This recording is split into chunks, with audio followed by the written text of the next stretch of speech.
I would. Jarek Boykin, obviously a guy that Tyrod Taylor looks for a lot, had 164 receiving yards last year. But I think the loss of Ryan Williams, I know Darren Evans is there, but that allows the secondary to not have to worry about the run quite as much. And 1 year later, the secondary for NC State starting to settle into Mike Archer, the defensive coordinator system. Well, as you can see, the Hokies preparing to kick off. It's going to be Justin Meyer. They are in white togs with white jerseys, the dark headgears, and North Carolina State. The deep receiver is TJ Graham. They are retired in both red tops and togs. White headgear. ACC contest, and this one is about to get underway, and we are. Deep kickoff. This one is going to sail to the end of the end zone, and it will be taken at the 20-yard line. So let's talk first of all about Russell Wilson a little bit more, the young man who hails from Richmond, Virginia. And this is a guy who 3 touchdown passes in 5 straight games. We mentioned at the top of the show against Georgia Tech, he threw that interception that was returned for a touchdown, cut it to 3. The very next drive, he was surgical. They moved down the field very methodically. He threw a wonderful pass to TJ Graham in the end zone for a touchdown. Just absolutely let it roll off of his back. As you can see, 4 wide receivers in the ballgame to open from a shotgun blitz right up the middle. Puts up a pass, has a man there, and it is caught at the 50-yard line by Jarvis Williams. And he had to unload it because of that linebacker blitz coming right up the middle. That was Govea, Wilson, Winslow, and it's good for 31 yards. There's the composure we were about to talk about. Yeah, and another blown assignment up front by NC State and a blitz pickup, and Wilson just has to heave that, but he has so much cohesion with these receivers, he feels comfortable doing that. Well, as you at home could see, it was thrown absolutely perfectly, and he did that under duress.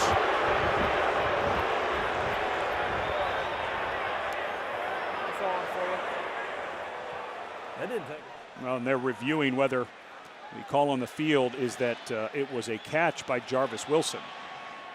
It's got to be a little concerning for Dana Bible to see his offensive line struggle again early last week against Georgia Tech. They missed a bunch of blitzes early, 3 sacks in the first half. Now the question is, it's the entire catch. You have to have it through the contact with the ground, and let's see if that ball comes loose. Nope, that's a catch. What a wonderful job by Williams, 6'4", and this receiving core.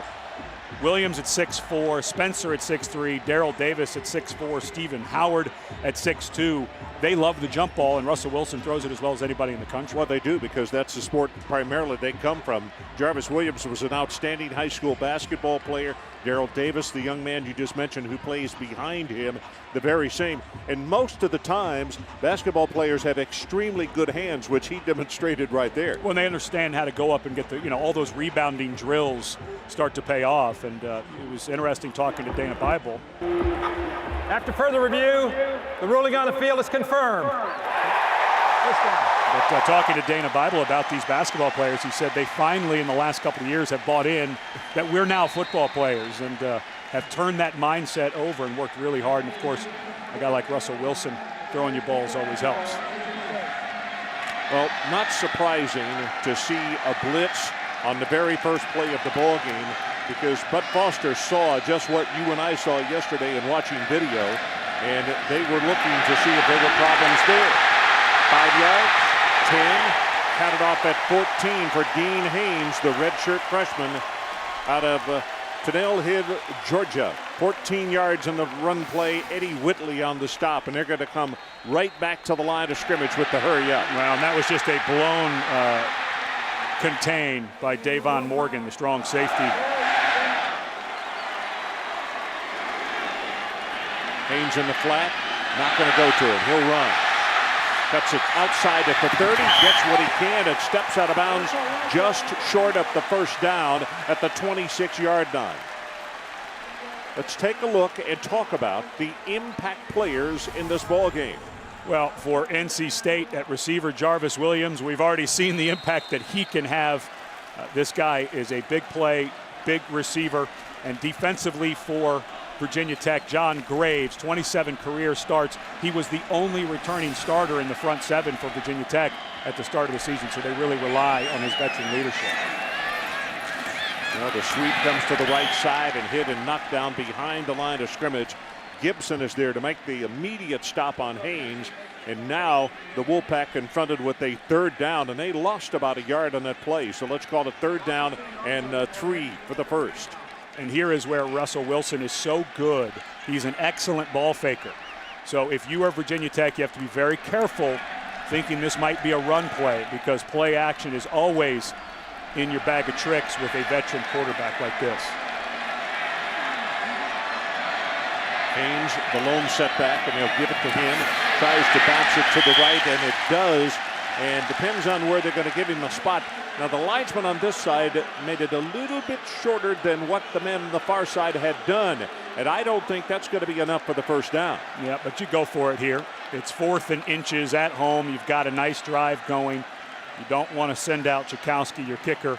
And to me, this is just a quarterback sneak. Find where a defensive lineman's not lined up, maybe over one of your guards, step to him and pick up this half a foot. 2 tight end alignment for the Wolfpack. 4th down and less than a yard. It will be a quarterback sneak, and I don't know on that second effort either, as Drager is the man. I believe you're going to see 33 had submarined and really messed up the play if you're a North Carolina State fan. Well, and Russell Wilson, I don't know why he had to step to his right. It was a second effort that got him that. Center is completely uncovered. I'm not sure why he steps to his right. That was good penetration by Antoine Hopkins that pushed the right guard back, but with the center uncovered, just go straight ahead.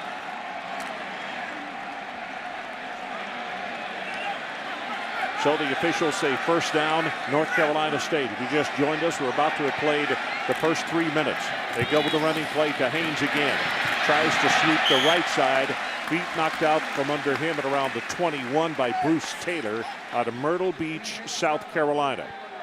Taylor, a young man who is a sophomore and has really stepped up. They lost a starter, Barkwell Rivers, to a torn quadriceps in the weight room this spring. And Taylor, a guy who is second in the ACC tackles for loss. Mustafa Green in the game, and they throw it to him. He's open.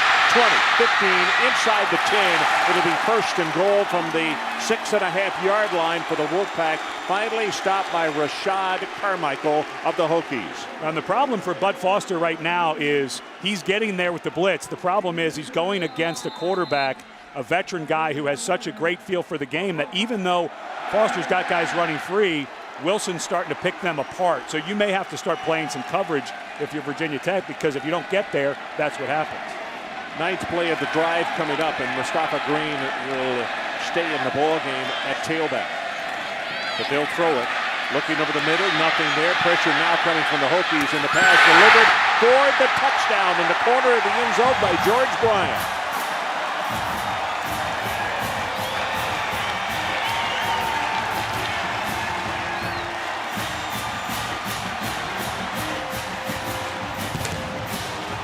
Well, this is just masterful quarterback play. Brian releases. There was an outside blitz by Lindell Gibson.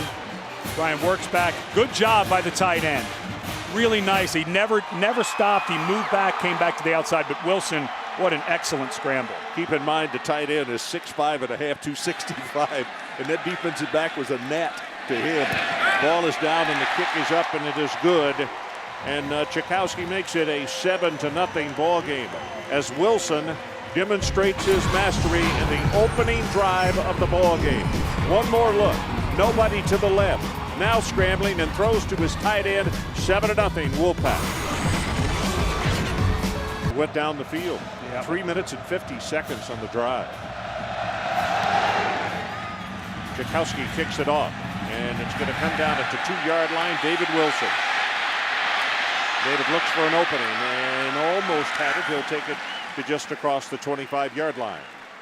Well, the quarterback for the Hokies, Tyrod Taylor, senior out of Hampton, won a state championship in Class 5A and has garnered a lot of attention for very good reason. These two guys, both from Virginia, and They didn't really know each other that well, but they knew of each other's ability. Well, it was Wilson was waiting to see where Tyrod Taylor would go.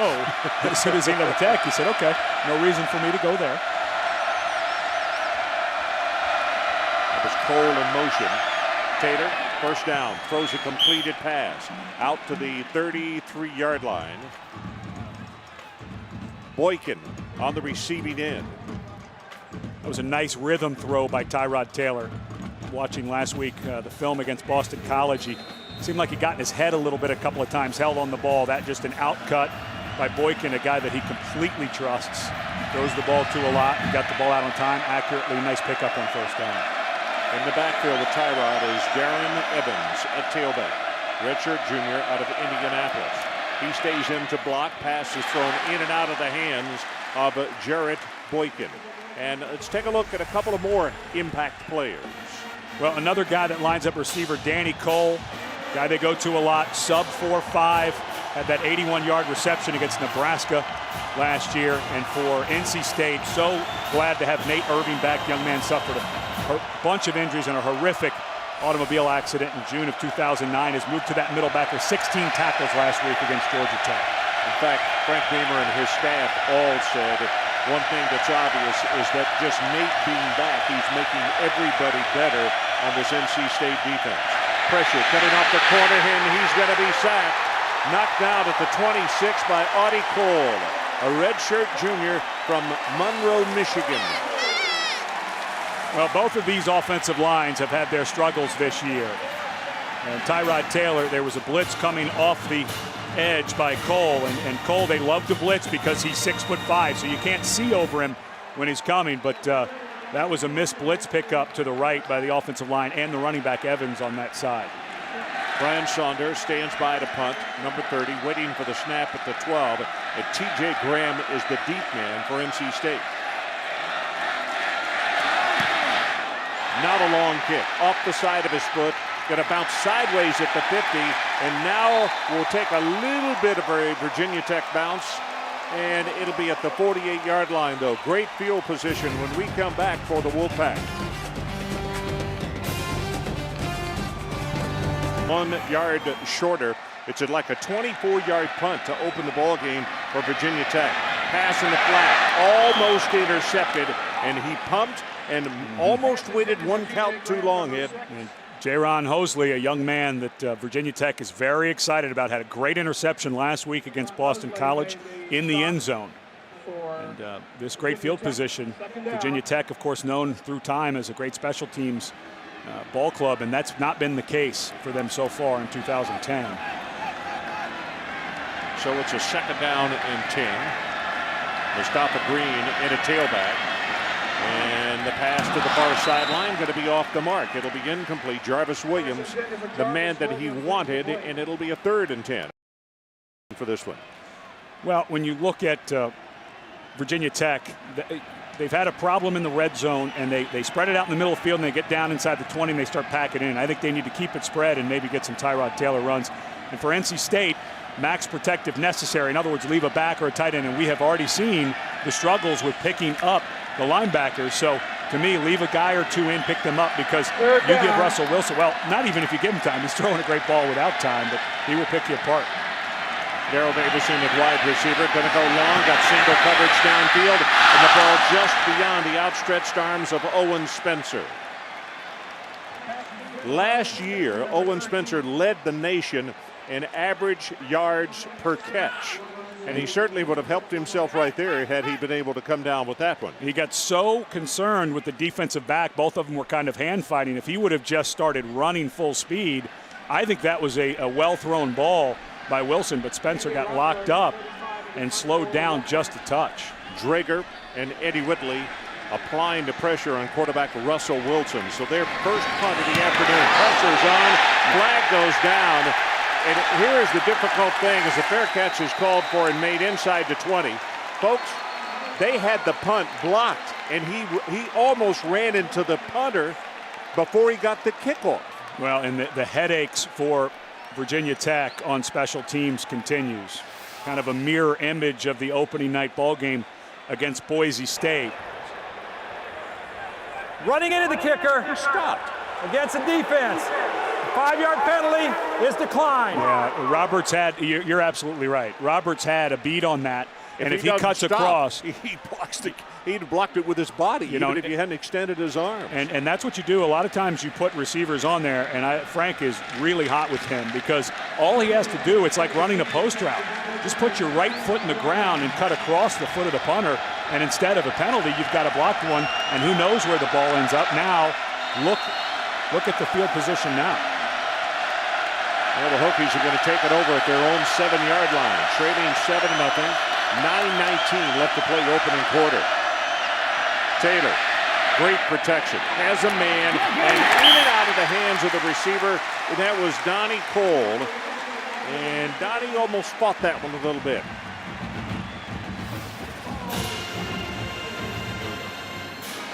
Running the corner route, ball's underthrown just a little bit, but that's a catchable ball. Cole's got to come down with that. And backed up this far, I like the aggressive call by Brian Steinspring. It was there, you make it, you get some breathing room.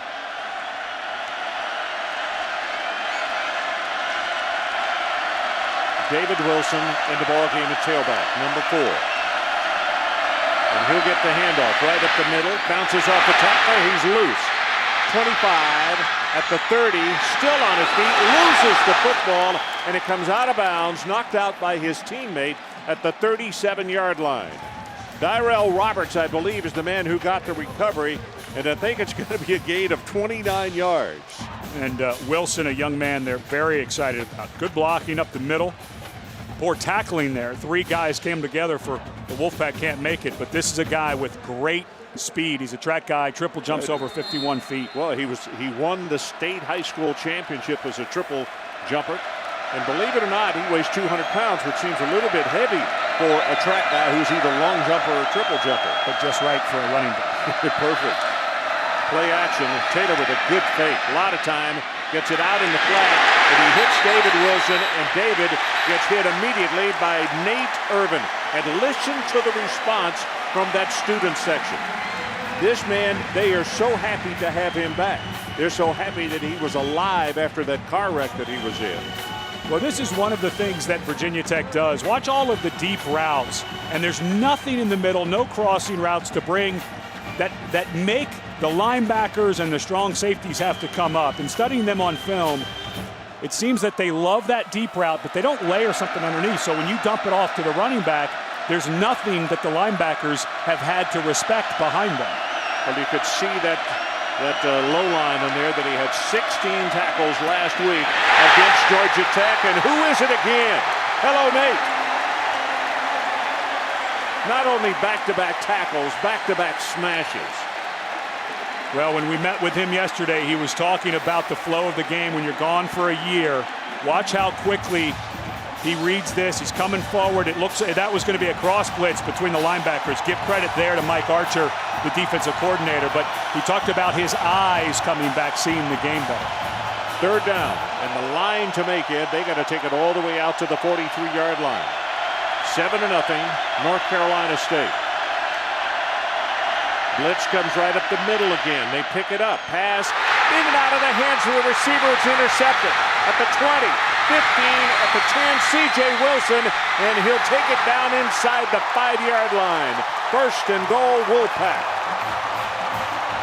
Brandon Bishop will wind up getting credit for the interception as Andre Smith couldn't hold on to the football. Well, this ball thrown a little bit high, which was the same thing we saw with the ball to Danny Cole. However, no, that's tough for a tight end. That's a big body, 6'5", 272. It was thrown a little high, and behind him, so a difficult.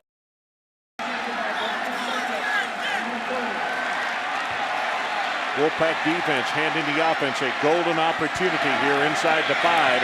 They go straight ahead with Haynes.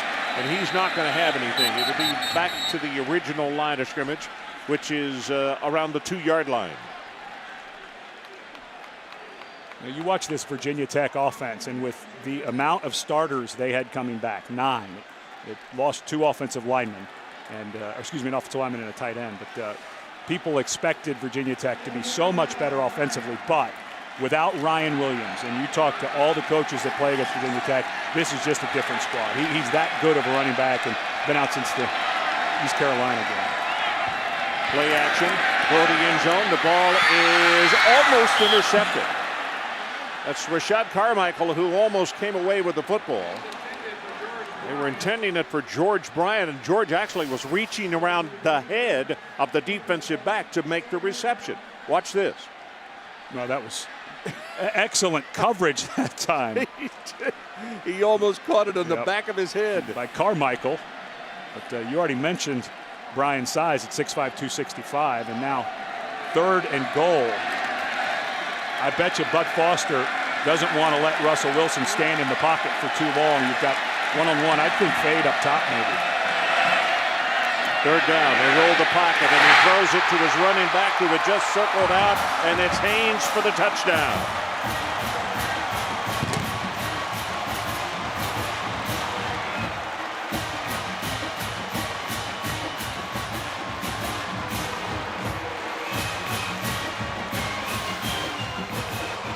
Well, excellent call by Dana Bible. You go with the play action. Look at all the white jerseys that bunch together to play the run. And Dean Haynes, who was a defensive back up until 2 weeks before their first game, runs a nice route and good throw. Extra point attempt by Tchaikovsky is up and good. And with 6 minutes and 23 seconds left in the opening quarter, we'll watch it one more time going to break. It is 14-0 as they circled the running back out of the backfield. Haynes scores. And I'll tell you, they've been rocking and rolling, and they should have, because of the start by their ball club in the first almost 9 minutes of this ball game. This is Wilson. Tries to get outside, and a nice defensive play as he gets belted down hard at around the 21-yard line. And let's take a look back at our Chick-fil-A drive recap. One of the things that NC State does so well is make you defend every eligible receiver. This time Russell Wilson finds Bryant, his tight end. Then they run the running back Haynes out of the backfield for the touchdown. The Wolfpack have 5 guys with 10 or more catches on this early season. Russell Wilson does a good job spreading it out, but Dana Bible calls a wonderful game. He makes you defend everybody. The interesting thing is Dana and Tom O'Brien both have gone up against Frank and his staff many times.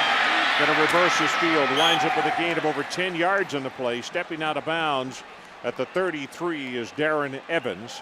Nothing to the right. He brought it back to the left, and that's going to be the longest gainer by the Hokies in the ball game this afternoon. Yep, I looked. You were just talking about how often Tom O'Brien and Frank Beamer have gone head-to-head. I look back. Of course, Tom O'Brien was a longtime assistant at UVA. They play Virginia Tech every year. Then he went to Boston College in the Big East, then the ACC. 22 of the last 24 years, Tom O'Brien and Frank Beamer have matched up on the football field. It's going to be offsides against the Wolfpack. They get a free play here, and Taylor will take it really back to the line of scrimmage and go down, but he'll get 5 yards out of it. You know, actually, that is only the second longest play I'd mentioned. David Wilson, because of that fumble at the end of his play, that wound up being the longest from scrimmage for the Hokies this afternoon. Offsides, 35 the defense. 5 yards from previous spot, still first down. Terrell Manning, redshirt sophomore out of Laurinburg, North Carolina. And the ACC, when they expanded and took Boston College and Virginia Tech, got 2 of the best guys in the business, not only as coaches, but as men. And of course, O'Brien brought his act down here to NC State and starting to show a little progress, isn't he? Yep. You know, we can't be prejudiced on the air, but these two are 2 of absolutely my favorite head coaches in America. No question. Got this one complete. Not enough for the first down. DJ Coles. Well, tonight at ABC, the top 2 teams in the Pac-10 battle as Stanford will take on Oregon. Stanford number 9 and Oregon number 4. It's presented by Southwest Airlines tonight, 8 o'clock Eastern, 5 o'clock Pacific, or on ESPN2 if you don't get it on ABC.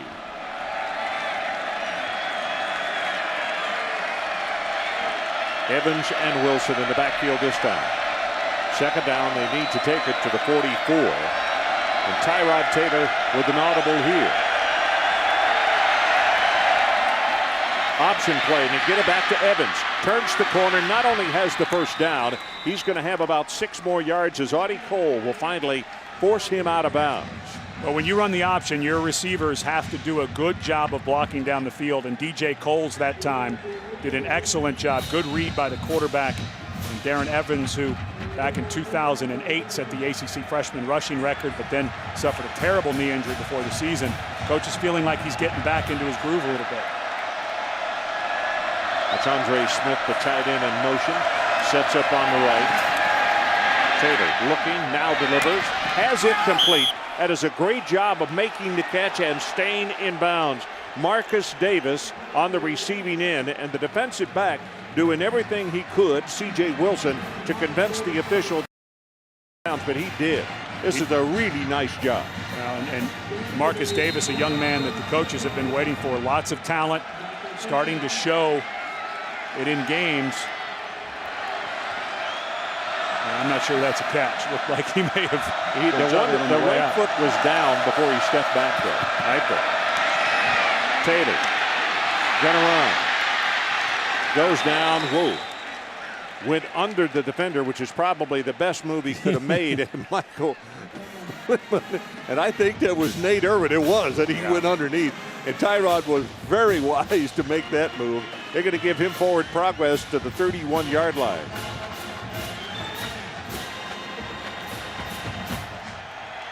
That's 3 tackles now for Irvin in the ball game. Quick out pass. Oh my goodness.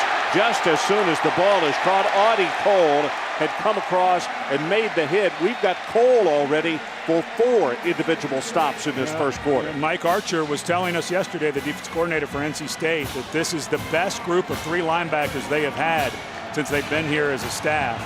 And Cole, a guy at 6'5", he moves better than you think. You can put him out in space. This time he's lined up on a slot, and there's just no chance for Dyrell Robert at 189 pounds to block him. By the way, John Tenuta is the linebacker coach here at North Carolina State. Third down, over the middle, too high, intended for Andre Smith.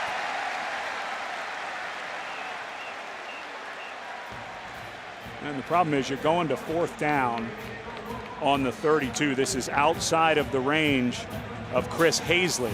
The problem is you bring your punter in, and if you kick this into the end zone, you're only going to gain about, call it 18, 19 yards of field position. Yeah, so what Brian needs to do is kick it about the distance he did the last one, which was only about 25 yards. You like to see an angle kick here. Try to get it around 10 or the 5 right on the sideline. Yep. Well, it's a pooch kick, but now it's going to take a Virginia Tech bounce and is going to be down at the 6-yard line. And let's check in with Robert Flores in New York. Robert?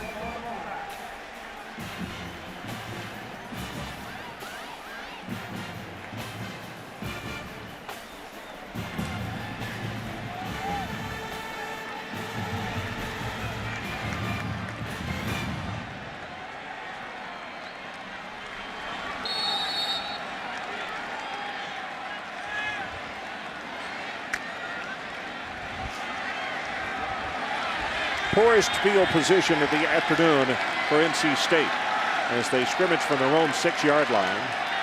Following that punt to this touchdown there. Mustafa Green takes it straight ahead, just short of the 10, tackled by Davon Morgan. Davon, a really, really good, strong safety. You remember he injured his right knee last year. It was a devastating loss to Virginia Tech. A major loss for them, a 3-year starter. And they got him back, and he really helps make a difference in that secondary. Now they need as many veterans as they can get. This Tech defense is going to be great next year. Right now they're fighting through some growing pains, so you need all the seniors running around you can. Play action to Green for the throw over the middle, and it is caught at the 35-yard line by Owen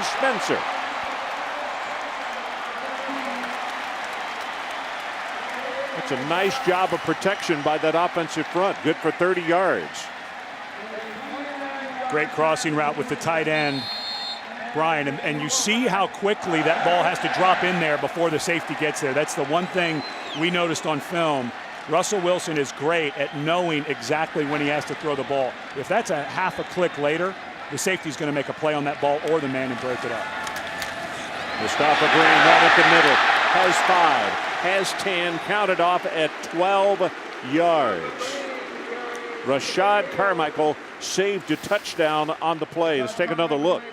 Well, this offense lost to James Washington, a running back, to a hamstring. We already mentioned how Dean Haynes came over from defense, but Green, a true freshman out of South Carolina, starting to make an impact.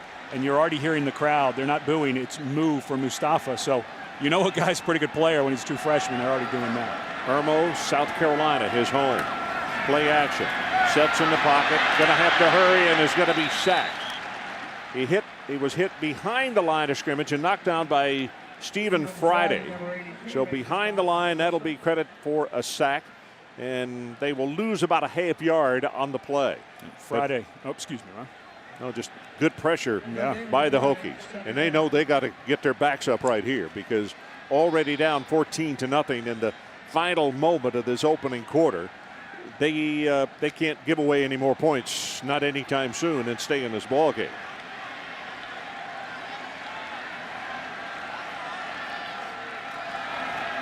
Wilson. Wide open at the 20-yard line. Owen Spencer. I don't know how he got that wide open. Somebody just lost him, and they're going to give him progress to the 22-yard line as Jaron Hosley came over to make the tackle. Wow. Hosley's down here. He's making some kind of hand gesture. I suspect that there was, as the corner lets him go, Hosley bails to go to the middle of the field. They had to think that the coverage was Hosley bailing like that. He had to think the corner was going to come back with the receiver Spencer. But that's one of the things Virginia Tech has had trouble with in their secondary, blown assignments. Back-to-back catches by Owen Spencer of 30 and now with 28 yards. That is the end of the first quarter. And across the way in the student section, they're standing and cheering, and rightfully so. Boy, the Wolfpack really put on a show in the first 15 minutes here. To start stepping up because they just not quite lining up right. Wilson throws for the end zone. Battle. Spencer, the intended receiver. No flag and an incomplete pass. Let's take a look at the stats in that first quarter. And at 154 total yards to 62 for Virginia Tech.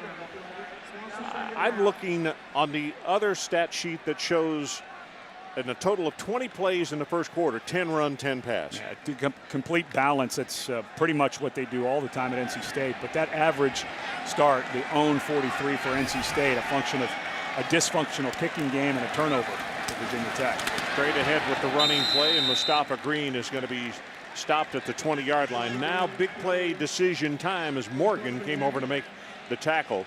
They're at the 20-yard line, and they've got third down, and they need to take it to the 12-yard line to pick up the first. As Tom O'Brien paces the sideline. The good news for NC State is you got a quarterback who is allergic to interceptions. So you've got a guy that you can completely trust. A lot of times because you're up 14, you may think a screen or a draw here, but I think you can throw this to the middle of the field and be okay. Pressure, steps up, throws the ball for the end zone, and he overthrew it, looking for George Bryan to tie it in. And again, he had to get rid of the pass a little bit before he wanted to because of the pressure coming from that Bud Foster defense, the Hokies. And this is not an automatic all of a sudden for NC State. Josh Chakowski missed 2 chip shots from 31 yards last week.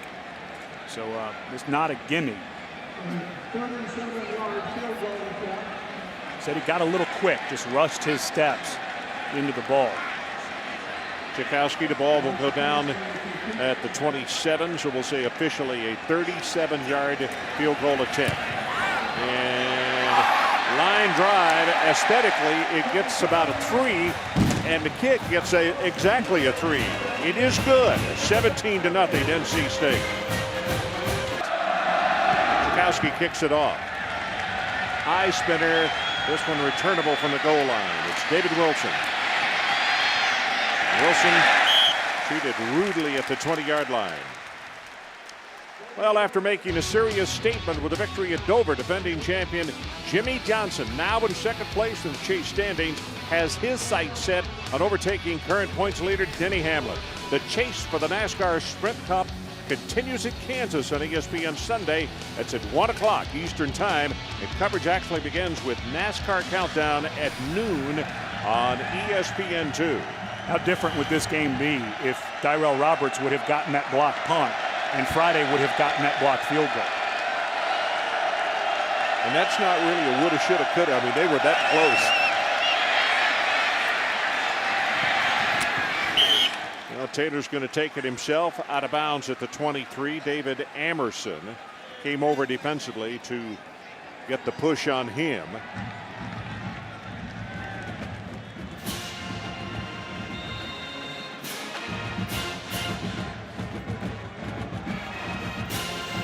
Andre Smith will go to the sideline as the Hokies get a replacement in for him. And I keep looking at left tackle.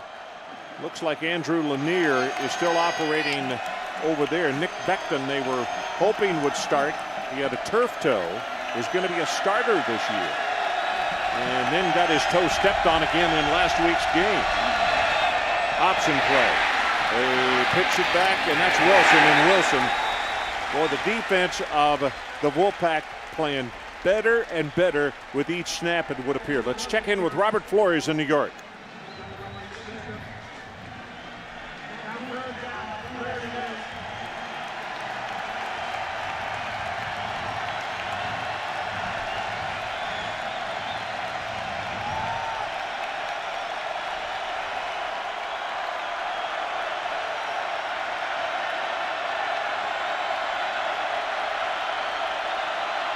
David Wilson, the lone setback. It's third down.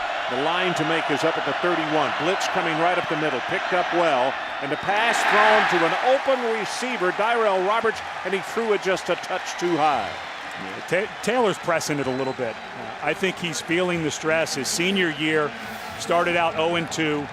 They lose Ryan Williams, who is just one of the best players in the country. Forget position. Ryan Williams is a standout. Loses him, and it just feels like he's pressing a little bit. That ball needs to be completed by a third-year starter. Just think he's a little in his head.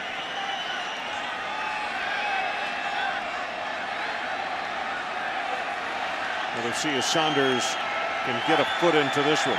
T.J. Graham, the deep man, and here's his best kick of the afternoon.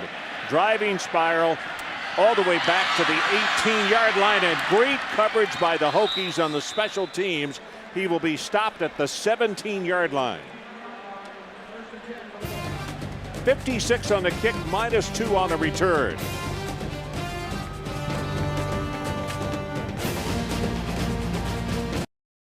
On special teams, and let's see if it pays off for the Hokies. Pressure, and he just throws this one away. Row 314 over just beyond the student section on that throw. Gibson and Hopkins putting on the pressure. And I think a good adjustment early in this game by Bud Foster. Earlier we saw him bringing a lot of pressure. They've started to run some three-man line to get more speed on the field, but now starting to play more coverage. And luckily for him, his defensive line's cranked it up a little bit and starting to get some rush on the passer. Here's that three-man line. Derek Hopkins was the man who was applying the pressure. The freshman, his older brother, Antone, also out of Highland Springs, is playing on the other side of the line. As the running play is going to go just across the 20-yard line. Well, now it's time for our Aflac trivia question. Aflac! The last time NC State was in the top 25 was 2003. Who was the quarterback on that team? We'll come back with the answer shortly. You know this one. If you're an ACC fan. Third down. They need to take it out to the 27. Pass over the middle is not catchable. Jarvis Williams, the intended receiver, and he couldn't get up high enough. So Russell Wilson will come to the bench. That's their first 3 and out of the afternoon. And that's huge for Bud Foster and his group. That is what you used to seeing with Virginia Tech. A really nice special teams play. Yeah. Defense comes out, gets a 3 and out, gives their offense a chance. Now, the offense has to answer. They have to come up with something and get some points on the board, because you can't just keep putting Russell Wilson out there. Well, Andy Leffler comes in to punt, and this is an area that the head coach Tom O'Brien said yesterday, quite frankly, they need more consistency in. Here's the kick. It's a short, wobbly spiral, and now it's going to bounce away from the deep man. And what made it very good on a punt that was not real good, it hit so far in front of the return man, then hit the ground, and it bounced for another 20 yards. Let's take a look now at our Pacific Life game summary. Well, if you like an offense that is diverse, has a good power run element, quarterback who is great in the pocket and getting out of pressure, you'll like NC State. The first touchdown pass went to the tight end, George Bryan. And the second one was off a play fake to Dean Haynes. But this offense, they can spread you, they can pack you in, and they've got a quarterback who has command of it all. Oglesby joins Darren Evans in the backfield for the Hokies. Tyrod fumbles the ball, now secures it. And he's going to run and come out of bounds at around the 25-yard line. A gain of 2 and a lot of duress for the quarterback who couldn't handle a low snap on that one. Terrell Manning forced him out of bounds.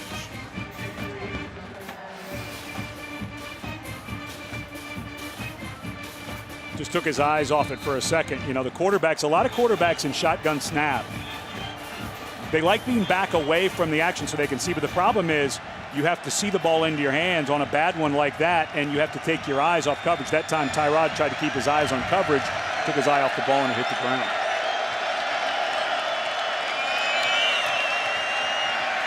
Looking, steps up into the pocket, and is going to be knocked down as he crosses the 30 by Nate Irvin. And I think unofficially that is 4 tackles for Big Nate. I mentioned John Tenuta as the linebackers coach for defensive coordinator Mike Archer. A couple of guys that are former head coaches.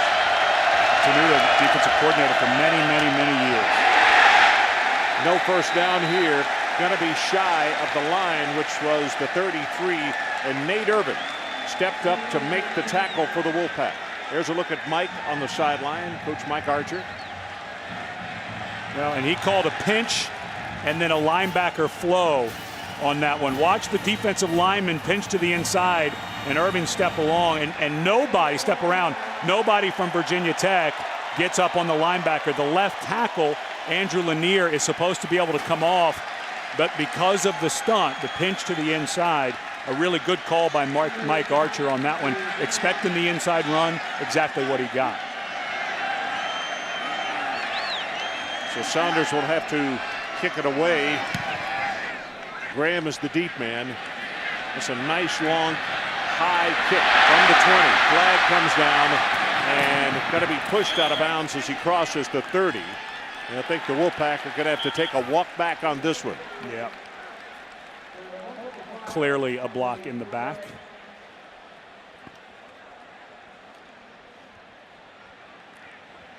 Quite sure they won't wave this one off like they did against Boise State in the fourth quarter in that game, which was a huge wave off of a penalty.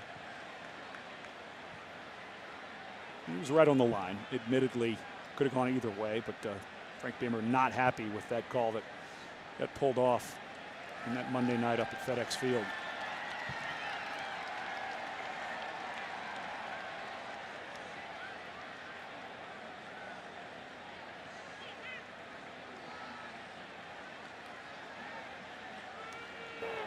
There are 2 fouls on the play. During the return, block in the back against the receiving team. That's a 10-yard penalty from the spot of the foul. After the play, dead ball, personal foul, unnecessary roughness against the receiving team. Number 49. That'll be half the distance to the goal. First down, media timeout. So let's take a break. 17-0, NC State. 1,000 more than anyone in the history of the ACC. Straight up the middle, big opening. Mustafa Green. He's got chasers, but can they catch him? And they do.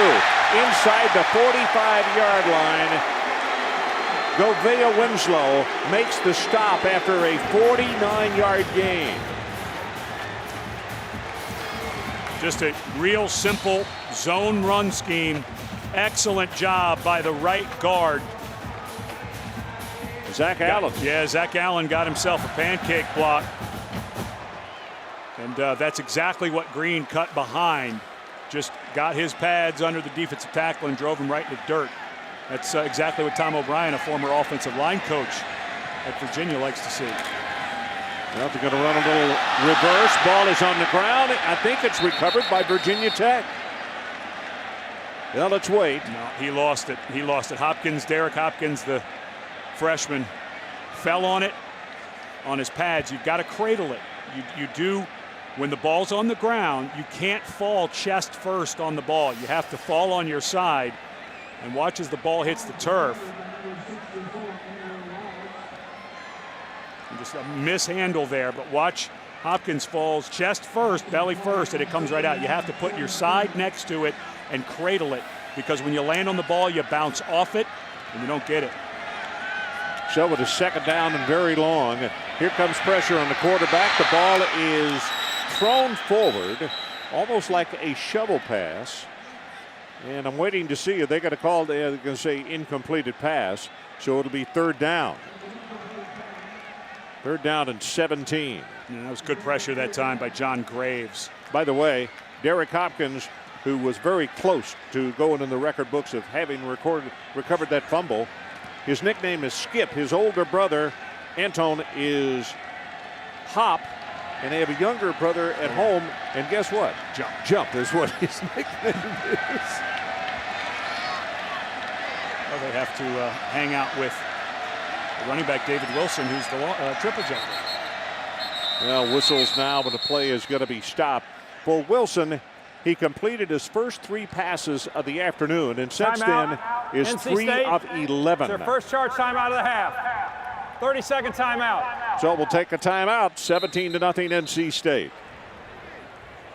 And Mustafa Green has had himself a really outstanding afternoon.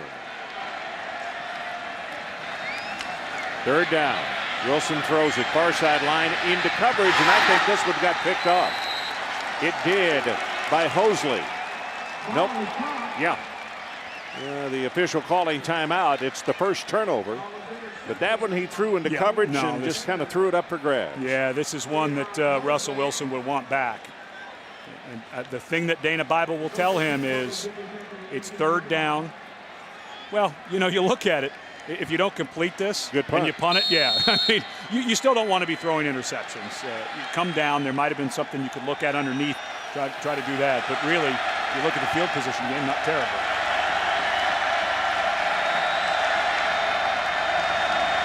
Tyrod Taylor trying to get something going. Play action, going to keep it. Has 5, has 10, has 15, and he's off big. Tyrod Taylor to the 30, 25, 20.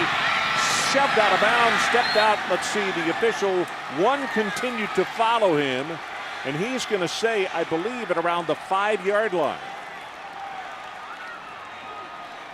Emerson is the guy who finally gave him a shove. That is 78 yards on the run from scrimmage by Tyrod Taylor. A great double team at the point of attack.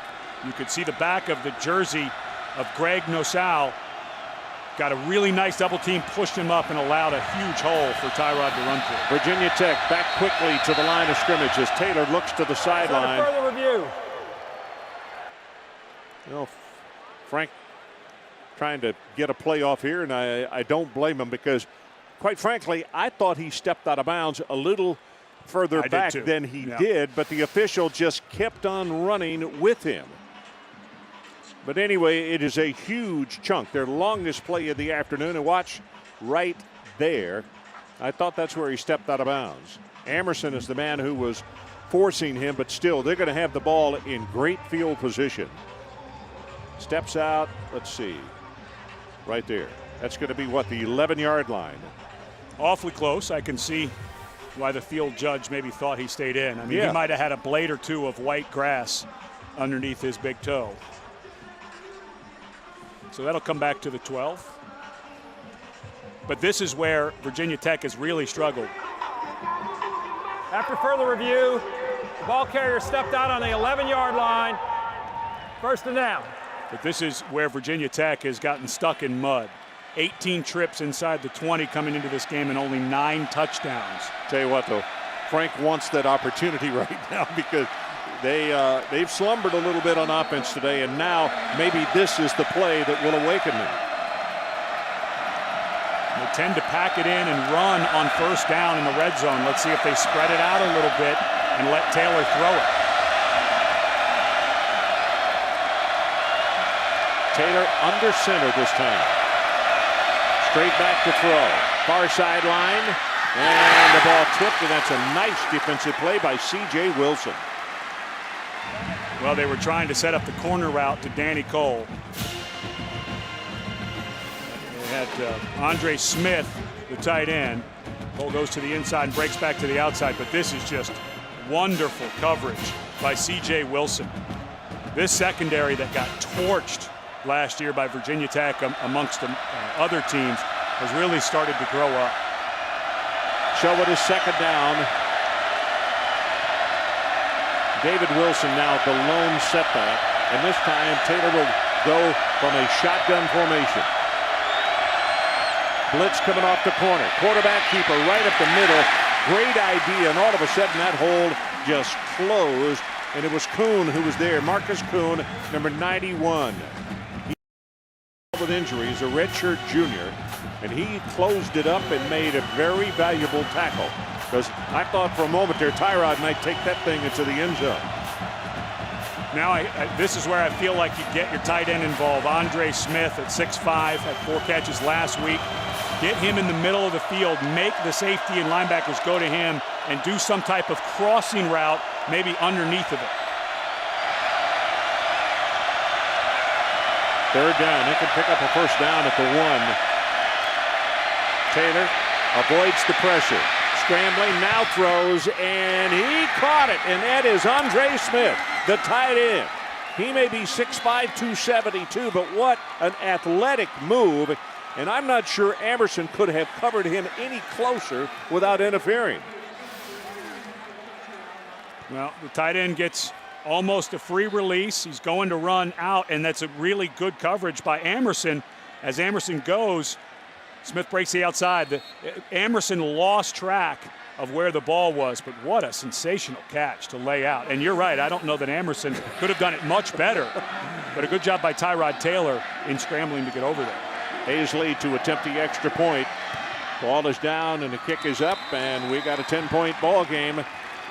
And as we go to break, let's take one more look at the play. This time, so probably what might be a good thing is just a line drive that sucker. Yeah, he ran a 10.4 400 meter in high school, so not sure how much you want him catching it. Well, it's a knuckleball, and it's taken on the fly to 17. Now turns it back into the middle, and across the 32 to the 33 is Underwood.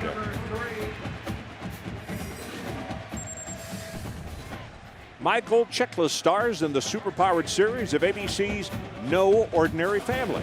That's Tuesday at 8, 7 o'clock Central on ABC. Well, we've seen Bud Foster going back and forth with Dana Bible, 2 of the best minds in football as far as an offensive coordinator, defensive coordinator. Tech has gone to more coverage and not blitzing as much, so let's see what adjustments Dana Bible now makes. Well, they come with a blitz right up the middle this time, and they have to hurry the throw, and Spencer, he caught another one. And I mean, he did it with a defensive back all over him, Eddie Whitley. The blitz was perfect, but the throw was perfect. Well, this is the exact same play we saw earlier in the game. Blitzer comes free in the middle. You only had 5 blockers, they brought 6, so someone's going to come free. And a lot of times you think you're going to cut the route off, but one of the adjustments by Dana Bible is, no, we're going to go vertical when you blitz. So very quickly back to the line of scrimmage. They go with a running play, and it's going to be maybe a gain of 1 by Haynes. Davon Morgan defensively for the Hokies. Clock runs with just under 6 minutes to play until halftime. 17-0 our score at the end of the first quarter. All Wolfpack in that first quarter of play. 14-0, I beg your pardon, and he added the field goal in the second. Quick pass, look in, and That didn't hit where I think it did. Yeah, no, it hit Brian right in the helmet. There was a that's slant. That's what I thought. I heard a bang. Yeah, there was a slant going to T.J. Graham, and I think that the tight end Brian ran the wrong route, because you wouldn't run a slant with an outcut by your tight end to the same side, and Brian didn't even get his hand around, and that ball was being thrown to Graham. That's a fastball. You got to throw the fastball on the slant. So mental error there by Brian. So the coordinators, Dana Bible is behind that window upstairs, and that was that's Bud Foster down on the sideline. Here's a pass that's caught out of bounds. Jay Smith, the intended receiver, and it was Drager, Chris Drager, number 33, applying the pressure. Well, and I think you go for it here on 4th down. If you can consider going for it, because the problem, you're on the 32 again, a punt. You're outside of right outside of field goal range for Chakowski. You've got a good quarterback. Virginia Tech's been struggling offensively. I think this is a go for it, and a slant won't get it. It's got to be a vertical route here, I think, to the left. NC State 1 of 1 in 4th down conversions. Pressure coming off the corner. Going to go for the end zone. Lobs it up, and the ball is tipped away.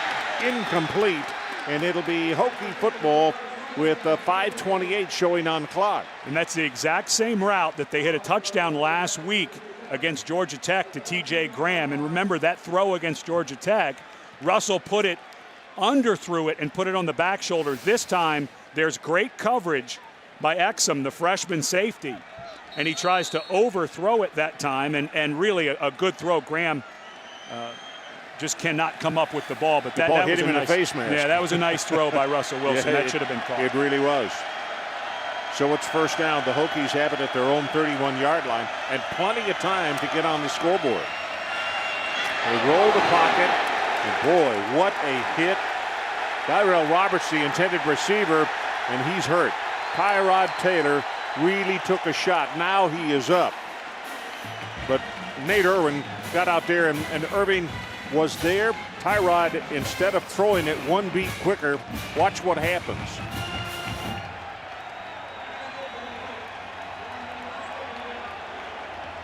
And low chest area to not be called. If he'd have gone 5 or 6 inches higher, they probably would have called hitting a defensive player at the shoulders or above, but Irving did a good job of getting his pads down and hitting him more in the chest. 2nd down and 10. 17-7. NC State on top. Great protection. Now it breaks down, and he's going to be tackled. Number 56, Nate Irving.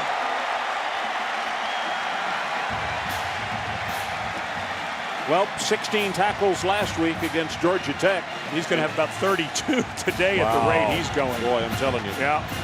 And this is a young man who was in a horrific car crash. Watch, he's going to blitz, and he's going to get picked up by the running back, Evans.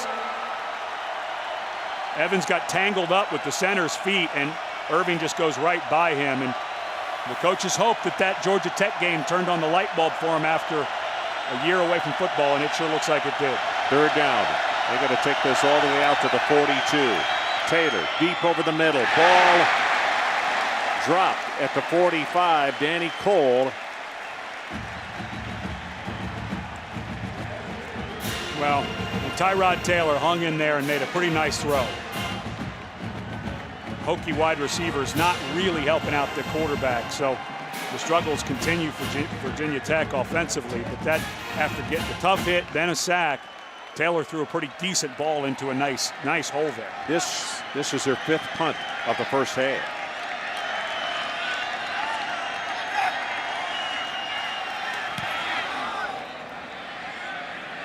Wobbly spiral, not particularly long, but NC State lets it bounce, and it takes a Hokie bounce down to the 25-yard line. 52 yards on the kick. Let's take a look now at today's Good Hands play, brought to you by Allstate.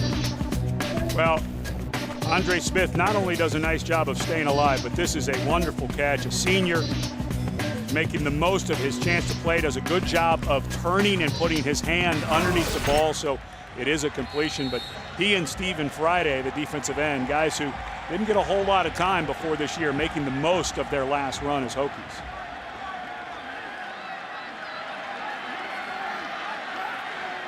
NC State now with 4 minutes and 23 seconds to work with. Gets it out to the fullback. It's Taylor Gentry. And he'll be pushed out of bounds at the 28. Now, folks, I want to give you a stat. This is the honest to goodness truth. Tom O'Brien, it's not that he dislikes fullbacks. He loves them as blockers, but not. He never gives the ball to the fullback. We asked Russell Wilson in our meeting with him yesterday. We said, is there a play in your playbook that goes to the fullback? Not that I know of. And he it. looked at us and he thought for a minute. He goes, you know what? There's not. Not that I know It's not of. even in the playbook. Oh, my goodness. Second down, and this running play is going to take it out to around the 31-yard line. Clock now under 4 minutes to play. That is truly an interesting number. Well, and not to run off guys who were thinking about coming to play as fullbacks at NC State. They do throw it to them a ton. I mean, Gentry is a guy that they use a lot, a very good athlete with good size, 6'2", 250. I mean, this guy comes out of the backfield. He gets the ball in his hands a lot, just not a lot by a handoff. Oh, my. That reaction yesterday by Russell Wilson was hilarious. Yeah, he had to scratch his head for a one? second. Do you have one of those plays? Well, not that I know of. And you'd think the quarterback would know of it. Yeah, for sure he would. That pass thrown complete, and it's Owen Spencer. And the yards after the catch also is when this young man can really put you in jeopardy defensively. He's down to almost the 45-yard line. Hosley runs him out. Well, just a wonderful job by Spencer. You hear receiver coaches talk all the time, catch the ball away from your body, don't cradle it. And watch as Spencer and the ball gets there, gets his hands up, catches it away from him. And the thing that does is it always adds to the yards after the catch. If you have to cradle it for some reason, your feet stop and the defense can come over and make a tackle. It's 115 yards for him in receptions in the first half. He had a 30 and a 28 back-to-back, and now this one of 23. That ball tipped and knocked away, intended for George Bryan. No, that was not a wonderful throw by Wilson. He throws it behind Bryan, and very lucky that Bryan, with that big body, able to get up over the freshman Exum. And Exum good size at 6 foot 219, but that ball a little behind the big tight end.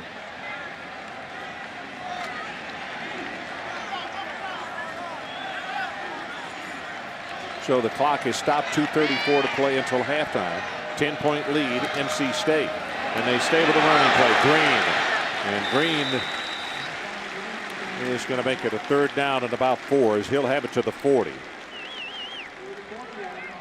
Well, coming up, the Cooper Tires halftime report. Get all the information on other games being played around the country. Understand Oklahoma has gone up over Texas 21-7 down to the Cotton Bowl. Opening day of the State Fair always. Third down. He's going to run it. He's going to have the first down plus about 6 more yards as Lindell Gibson will make the tackle. But now the clock is stopped, 1:51 to play, and North Carolina State will hurry up. And with 2 timeouts, they don't have to be in a super hurry. Do anything you want here offensively. We have not seen really a wide receiver screen, which is a big part of their playbook. Blitz coming, and he's going to be sacked. Boy, that was Gibson, and Gibson really timed it perfectly. And it's almost like he hid behind the side of one of those offensive linemen and then just burst through. Well, this is a excellent job. Right there. Charge timeout, NC State. That's their second charge timeout of the half. 30-second timeout.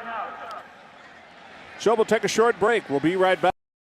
In the Atlantic Division behind Florida State, Clemson, and Boston College. And starting to look like they're in the driver's seat, actually. Wilson to throw. Got by one man, now going to run it. Gets to the sideline and is finally going to be tackled at the 31. It was J.R. Collins. Okay, so now you're in it's like NC State gets to the 30-yard line and they go in reverse or can't make it happen. So now you're right back there on 3rd down. You need 8 or 10 yards, I think, before you feel real comfortable. And I don't think you can feel comfortable right now with your kicking game. He's 1 for his last 3, and we saw him chunk that. So to me, I think this has to be maybe a post route by one of the 3 receivers to the top. Wilson steps up, drills it over the middle, has it, incomplete. The skinny post. And that's Morgan, who makes a good break on the ball. And that's a penalty. That is, targeting a defenseless player at the shoulders or above, and that should have been called. This should be first down for NC State. And you're in that same spot, though. You can't. You're betwixt and between a field goal or a punt. You can't do either. And NC State 1 of 2 on 4th down conversions. They're going to go for it. Mustafa Green in the lineup. Charge timeout, NC State. That is their last charge timeout of the half. 30. Well, it's a shame to see a young man have to come out of the game. You know, we're doing what we can, trying to make it a point of emphasis for targeting the defensive player, but that's textbook. You clip that off, you send that in, and you say, how is that not called? And other scores in the ACC today. Miami wins over Clemson. That is a huge win on the road. Florida State wins big over Virginia. Duke, Maryland, that's to start later. East Carolina, North Carolina, 14 apiece first quarter. Georgia Tech, Wake Forest, 7 o'clock Eastern. And Notre Dame and Boston College, that's 8 o'clock Eastern time on ABC. So now you've got that 4th down on the 31-yard line, which would be right on the edge of career long for Josh Chakowski. And he's a little bit in his head, and kickers get like that sometimes. He's been so reliable over his career. But because they have to pick up 10 for the first, I would suspect that Bud Foster would call a blitz here so that those routes, past 10 yards take a while to get open. So if you're thinking blitz, I think this is some type of screen or maybe a delayed draw. Because you've got to think the heat is coming. Just if you get Mustafa Green in space, then the defense has got problems. See what they come up with. 4th down. Looking. Quick look in. Got it complete. Inside the 20-yard line is Jay Smith. That's enough for the first down. A gain of 16 yards. And this time, you get a cover 2 with a deep safety and a corner. This corner is going to allow the release to the inside. That safety's got to be closer. He's just drifting way over to. I don't know what he was reading. He just completely misread. 11th play of the drive. Pumped it once. Now goes to the end zone and incomplete. And the NC State fans wanted a flag, but the officials were right there and said absolutely not. Hosley with the cover. Mosley, a young man that they're really, look at the skills on the ball there. There's no penalty there. He had the hand up there, but he did not turn him or any. That's just perfect coverage by Hosley. So it's 2nd down. Clock shows 62 seconds left until halftime. Quick looking pass thrown a little bit behind the intended receiver, Jay Smith. And as he tried to turn and come back for it, he dropped the football. So now 3rd down. So now Virginia Tech, if I'm... Bud Foster looks on, trying to figure out what they might be thinking of. He and Dana Bible have had this situation quite a few times. Well, and to me, I think this is a throw to the end zone. You're in the middle of the field, and you've got a receiver to the top, number 13, Owen Spencer. You might look to a fade. 13th play of the drive. Wilson throws it for the end zone and throws it too low, intercepted by Hosley. And he's going to bring it back out across the 5-yard line. How about 2 weeks in a row for Hosley making an interception in the end zone last week? And this is very similar to what he did against Boston College. He had a man wide open. Yeah, when you look at it again, if he puts air under it, it's 6 points for NC State. But he didn't do that, and the Hokies come away with the football. and he just completely lost track of Hosley. Hosley was dropping back. He had safety help over the top by Eddie Whitley. And it's exactly what he did last week against Boston College, reading the quarterback in zone coverage and coming off of his assignment to make the pick.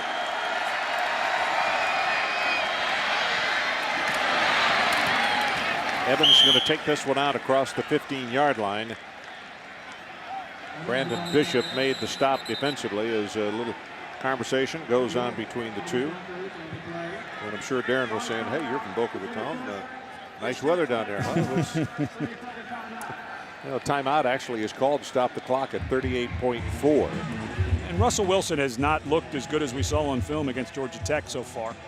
He came out and was firing the ball downfield. He started really hot, looked like he had good command. But I think the way Bud Foster calls defense, the second something's not working, he pulls out of it. He doesn't get hard-headed. They've had this system in place for so long here at Virginia Tech, and they started the game. They were blitzing on almost every down. They were getting there, and then he started playing some coverage. I don't think Russell Wilson expected coverage on that last play. I think he probably thought some pressure was coming. He didn't expect Hosley to be there, and when you're going up against arguably, I think, one of the top 2 or 3 defense coordinators in the entire country, it's a real fun cat and mouse game to watch that happen.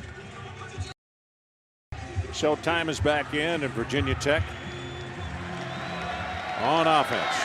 Bud Foster walking back toward the bench to talk to his defensive team. A little word of congratulations.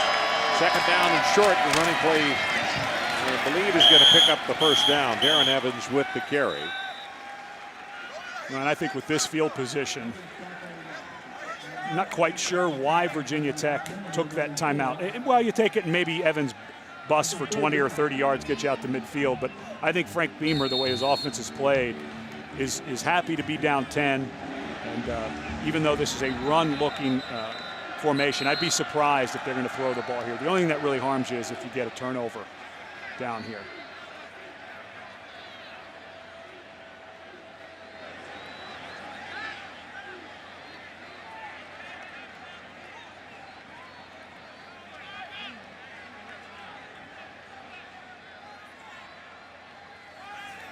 Well, the chain gang had moved, and then they came back.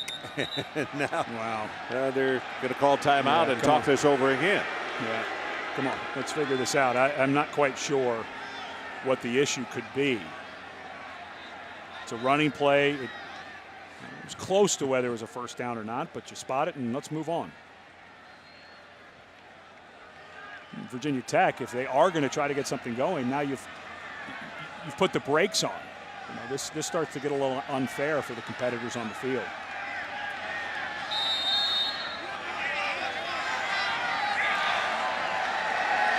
Clock running. Started with the ready, so it's 17 seconds. Tyrod Taylor gets it away, and I'm not sure Cole, well, he caught it. Now this one will probably be reviewed because it is very close as to whether he was in bounds or not. Snap that thing quickly, young man.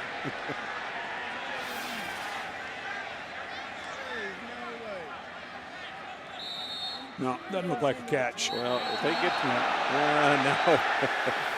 So now another stoppage. Further review. Well, and this is a big review. I mean, you get out to the 32. I know you only have 11 seconds left, but that's 2, maybe 3 plays. And who's to say Taylor can't hit something that gets him out midfield or beyond, and then he gets to throw one into the end zone. So this is a big review, and I know the audience, both here in person and on TV, a little bummed out about how slow it's gotten. But you've got to review this because it can make a big difference in the outcome of the game. So 11.1 seconds left. As still another question. All right, this is it one more time. And if you'll watch, the ball is there.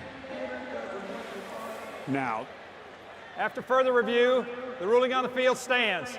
Which means, and look, the boos are coming. What that means is they couldn't see it. That's right. Right. So if you can't see and it. that to me is what's wrong with replay. because if they blew it, but we don't have a better angle, then they're not going to change it for the guys on the field. That's wrong. Taylor. Still on his feet at the 40, now the 45-yard line, and it should be enough for the first down. Yeah, and they got to get a timeout here with 1 second, and it's exactly what we were just saying, that because that play stands, and again, they can't see it, so they're not going to overturn it on the field because of not having a different shot of that. So now you've put yourself in position with 1 second to roll Taylor out and get Boykin, Cole, get these guys down the field. And Tyrod Taylor was very close to getting tackled short of the first down, and I'm not sure he would have been able to stop it. Almost lost it there, but I'm not sure if he wouldn't have gotten. And really heads-up play, though. As soon as he got the first down, get down so that we do have this 1 second left. So which of their Hail Marys will they elect to go with here? We got 1.4 seconds showing on the clock. It is 17-7. North Carolina State on top. And the Hokies are out of the huddle, and they've got 3 wide receivers to the top of your screen, out to the left, and 1 to the bottom of your screen. Wolfpack will rush forward. Still looking deep over the middle, and it is knocked away. Brandon Bishop was the man who finally got over there to it, and we are at halftime. 144 for the Hokies, and we'll review those plus the individual defensive stars in the first day. Here's the kick return, 30, 35, 40. Wilson up the sideline. Can he go the distance? Yes. At the 10, at the 5, it is touchdown Hokies. What a way to open the second half. 92 yards on the kick return by David Wilson, and all of a sudden a 10-point lead with the extra point attempt can dissolve to 3. Well, this is more like it for Hokie fans.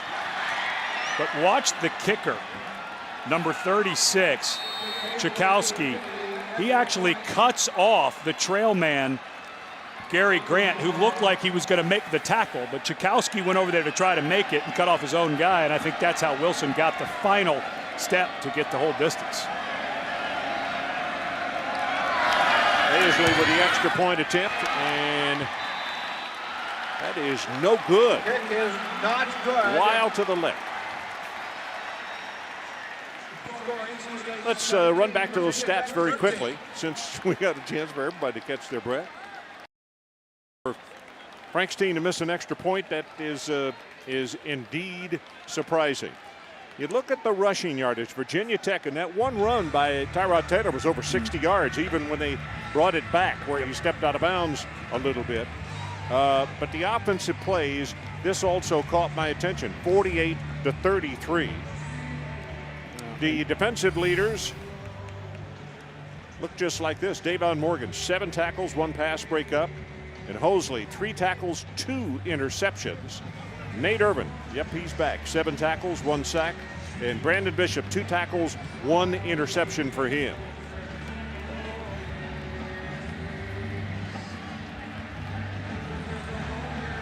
Nate Irving, horrific car crash back in 2009. He's looks a little upset that he didn't get to go out on the field on that defensive side. And there's a look at Hosley, who is really, he's starting to become, they've had so many great cornerbacks here at Virginia Tech. He's starting to have that feel about him, isn't he? Yeah, for sure. Brandon Flowers, what he is from that same high school, Delaware Beach, Florida. Justin Meyer prepares to kick it off, and Graham is the deep guy, and Graham is capable of doing what happened just a moment ago. Going to be taken on the run at the 10-yard line. The 30, and steps out of bounds just shy of the 35.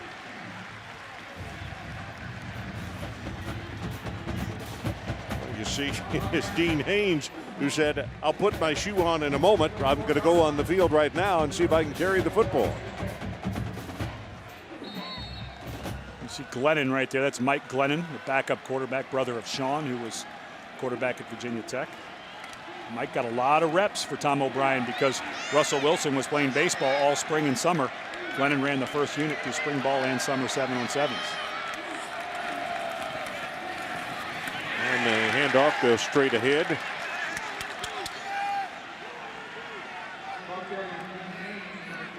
Antoine Hopkins is the man who made the tackle, number 56. And by half, here's what Virginia Tech has allowed, second half adjustments. And that's what you expect. You know, Bud Foster has been here for 24 years. When Frank Beamer took over this defense in 1995. But we talked about him as one of the best in the business. They've only, coming in this game, and only given up 3 points in 6 quarters. Over the middle, got a man, and he has a step. And it's Jarvis Williams, caught it on the run, and he's out to the 49-yard line. It is a gain of 15. When you hit a stationary receiver, that's one thing. But when you can hit a guy at a dead run in stride, far more difficult on the defense if they're out of position to make the adjustment. Well, I think one of the most overrated things said about a quarterback is, oh, he's got a strong arm. You know, yeah, you've got to be able to get the ball there, but timing and accuracy, to me, jump off the charts. And Russell Wilson, when he's in a rhythm, as good as there is in the country.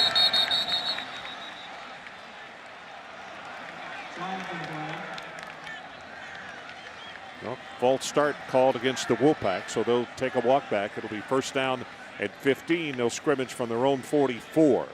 And this offensive line still trying to find its way. They lost Mikael Overgaard, a left tackle with an elbow, so Jake Vermiglio had to come in his stead. They struggled last week in the first half with blitzes. We saw them struggle in the first half against blitzes, and a shot at Don Horton, the offensive line coach, working with them, drawing things up. But if they start coming along, this offense start mixing in some power run, picking up those blitzes, this offense could get scary down the stretch.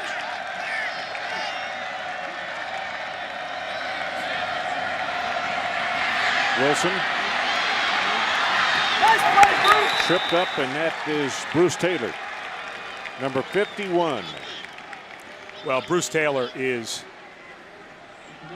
just an absolute shining star right now for Bud Foster and his group on defense. Really good size, 6'2", almost 250 pounds. He is a very good blitzer. He has a good feel for it. He has a good feel for running downhill in the run game, and there you saw good speed in the open field, because if Wilson cuts the corner, he probably picks up 7 or 8 yards. Well, Rivers actually is out, and Taylor in there replacing him, and he's done more than a respectable job as another flag comes in, and they're pointing at the right tackle. 79 of the offense, 5-yard penalty, still second down. It's R.J. Mattis. Anyway, the one more thing on Bruce Taylor, he's got 4 tackles on the afternoon in this ball game, as R.J. is called for the movement. He's out of Concord, North Carolina, and if the name is familiar, his father is the line coach at Virginia. In fact, his dad played at UVA and then went on to play in the National Football League. But he became a starter as a freshman, had to endure a knee injury, and has finally gotten over that, and they're expecting big things out of Mattis.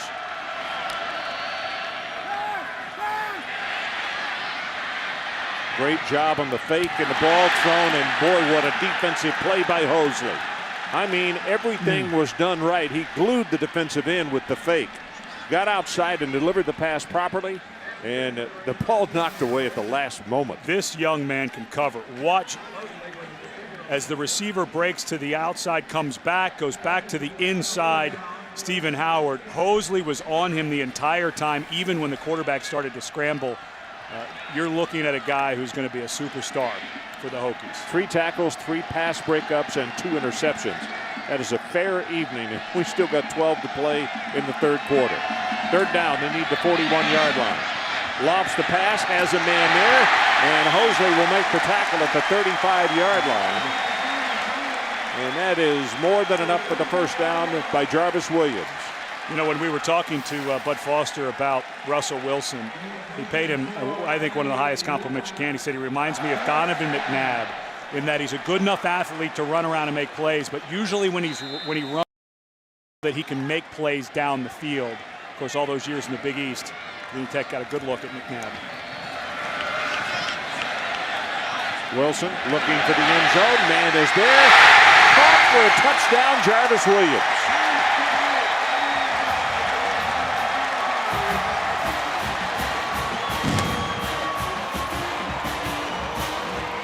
Well, this one is going to keep. Virginia Tech is going to kick itself. They had double coverage. They had Morgan to the inside. They had Hosley to the outside. And they both go. You know, they're peeking back. At some point, excuse me, that is not Hosley. That's Carmichael that time on that side of corner. But here we go. After further review, the ruling on the field stands. Touchdown.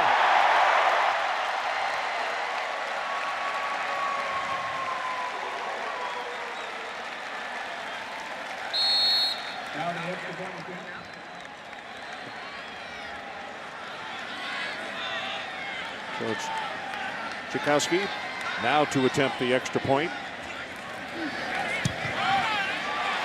He got it. So with 11:41 left in the third quarter, the new score, NC State 24. And I tell you, North Carolina State comes back with an impressive adjustment of their own. This is Roberts, and he is gang tackled just before the 20-yard line. Robert Flores in New York. Let's check back with you.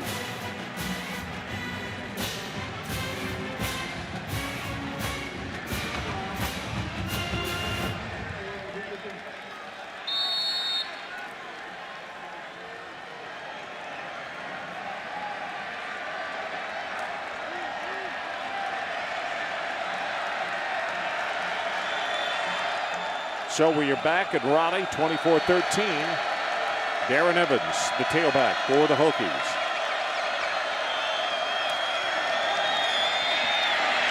Tyrod Taylor pulled that one down, and now he's under heavy duress and is just going to have to run out of bounds, and it's Audie Cole who will force him out. It was Michael Lemon who was applying the original pressure and got him out of the pocket. Boy, has this defense come a long way from last year. Mike Archer, when we were visiting with him yesterday, they had to play so many young guys, and they're still young, freshman, sophomore. But it was the second half of the North Carolina game last year where he challenged him, said, you're no longer freshmen, let's see what you can do. They made some key stops. They got a great win, and they've been building on that through the offseason and right into the fall. Second down, it's Evans, hurdles the man, has a hole, cuts it outside at the 30, and now out to the 37-yard line, and that's Nate Irvin who will make the stop, but not before a gain of 21 yards. Well, you get the feeling Virginia Tech really needed that run. Darren Evans, who's going to be playing a lot more with David Wilson. Ryan Williams, in talking yesterday to the coaches, said that hamstring's not coming along as fast as they thought it would. He went out for a little bit of practice this week, but was not even close to ready to go. But Evans starting to get a feel a little bit. By the way, Andre Smith, the tight end, with a really good block in the play to help get his running back out in the open. That pass thrown complete to Evans. Speaking of that running back, going to be a pickup of about 4.5. Well, Manning on the stop. Nice job that time by Tyrod Taylor. Vertical routes all to the outside. They were all covered. All three receivers that were out were covered. Good protection. Came down to Evans. Get a positive 5-yard gain on first down.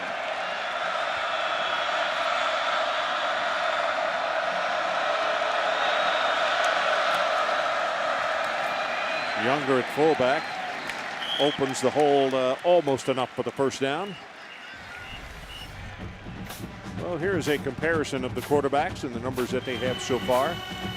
Tyrod Taylor, 8 of 17, 48 yards. 1 touch, 1 interception. And for Wilson, 13 of 32, 258. 3 touchdowns, 2 interceptions. Yards rushing, Taylor, 83-23 for Wilson. Third down, needs to pick up a couple. Got penetration, he took it to the outside and he's loose. Evans down the near sideline, gets by the tackler and he will score. 54 yards on the run, and it's C.J. Wilson who had a shot and missed him. Well, I'd say both coaches at halftime made some really good adjustments. And we've seen some great individual efforts also. Yeah, and this is the exact play they had run before, where the right guard is going to pull around James Brooks and gets a hook block on the end of the line to scrimmage on the safety Earl Wolf. And that, you got to make a better effort than that. You can't just dive at the guy's legs. Good finish by Evans, but that was all set up by a wonderful hook block by the right guard Brooks. Going for a two-point conversion because of that missed extra point. Taylor looking to run. Now dumps it off, and wide open is Cole. So they get the 2 points, and it erases that missed extra point just a time ago. 3-point ball game. We'll be right back. Tech.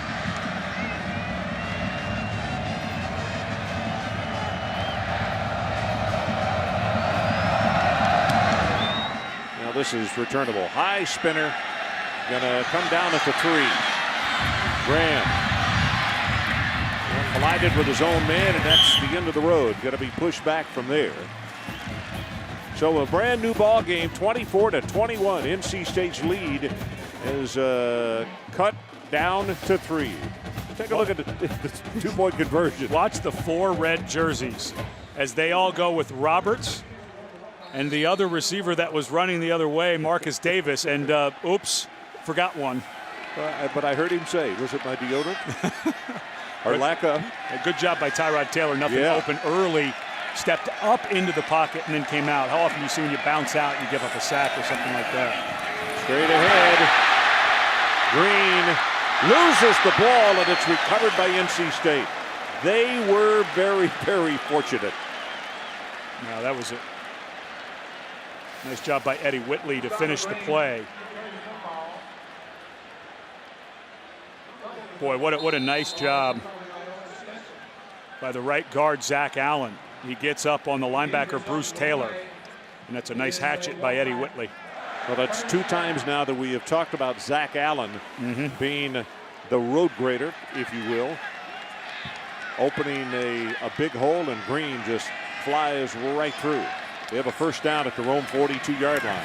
They'll try him again. Nothing doing this time. It's Anton Hopkins who comes in to make the initial contact on him. You know, you were talking about the Hopkins brothers. Yeah. Derek Hopkins, who's the younger brother, has been very good for Anton because Derek has such a motor, and Anton has good skills, whatever. He can't occasionally not go full tilt, and Derek kind of pushes him a little bit, pushes his older brother. It's usually the other way around. Quick pass in the flat. Green. That's Hosley who makes the tackle, and I'll tell you, Hosley may have gotten a little bit fortunate because he hit him, but he didn't lock his arms. And I'll tell you, number 33 gets loose right there. There are not many folks who are going to catch Mustafa Green. Derek Hopkins over there on the sideline. Now you've got 3rd and long.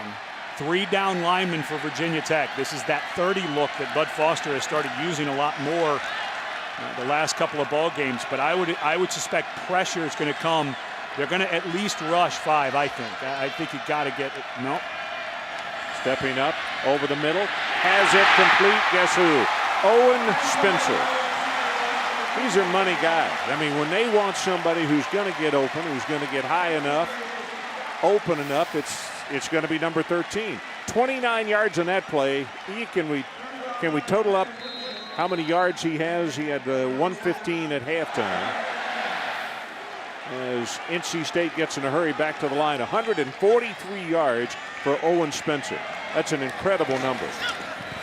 Swing it out, and they got it to Haynes. And Haynes will run out of bounds at around the 18 by Gibson. This offense is amazing. They don't flinch at all. Virginia Tech comes into the second half. They get a kickoff return. They get a long run for a touchdown. Cut it to 4 because they missed the extra point. Then they cut it to 3. And here they come right back, get a big 3rd down conversion to Spencer, who ran a wonderful route. And they're right back in business near the goal line. Russell Wilson with the 2nd down and short. Running play, and Haynes, I believe, is going to have the first down. Tackled by John Graves. John Graves, we talked about him off the top of the telecast as being the lunch pail guy. Okay, upon graduation, he wants to go to work for the FBI after his graduation. That's one of the things that he has set his sights on. And he's certainly in the right part of the country to Quantico's not too yeah, far to up the road. have a good idea of what he wants to do and why. Haynes stays in the ball game at tailback, and it's Wilson throwing over the middle, and the ball almost intercepted. And I'll tell you, now you talk about a pass he's going to want back. Wilson is going to look at this replay, and George Bryan, the tight end, had just been forgotten almost as badly as the play we saw just a couple of moments ago where Danny Cole was so wide open. Yep, and he misread that because he thought that Exum was going to go with Bryan, the safety, but he stood his ground and almost forced another ball in there that would have been an interception. Second down and 10, nothing there. Then that's Hopkins, the older brother, making the stop against Dean Haynes. Well, that was just a lazy block by the right guard, Zach Allen. He just dove at the feet of Hopkins, and Hopkins did a really good job of stepping over him, not being cut block and making the tackle in the backfield. Ninth play of the drive coming up. It is third down. And to keep it alive, they got to take it to the 6-yard line. Mustafa Green in the game at tailback. And they look to throw the ball right over the middle. This is to Owen Spencer. And he had a couple of folks keeping a close eye on him. Rashad Carmichael, one of those. And now it's going to be a fourth down situation. Well, and that was a good call by Bud Foster. He brought a corner, and because he was getting there so fast, Russell Wilson could not wait, and he had deeper routes that weren't just straight verticals. They had to make double moves. So that time he has to dump it off to the hot read, and they're not able to convert. Well, Tchaikovsky missed a couple last week. This is going to be a 32-yard attempt.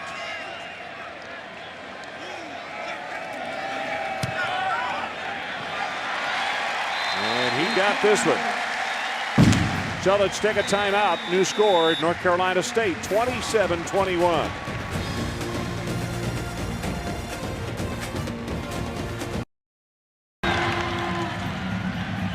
And it's going to come down to the 6. This is Roberts.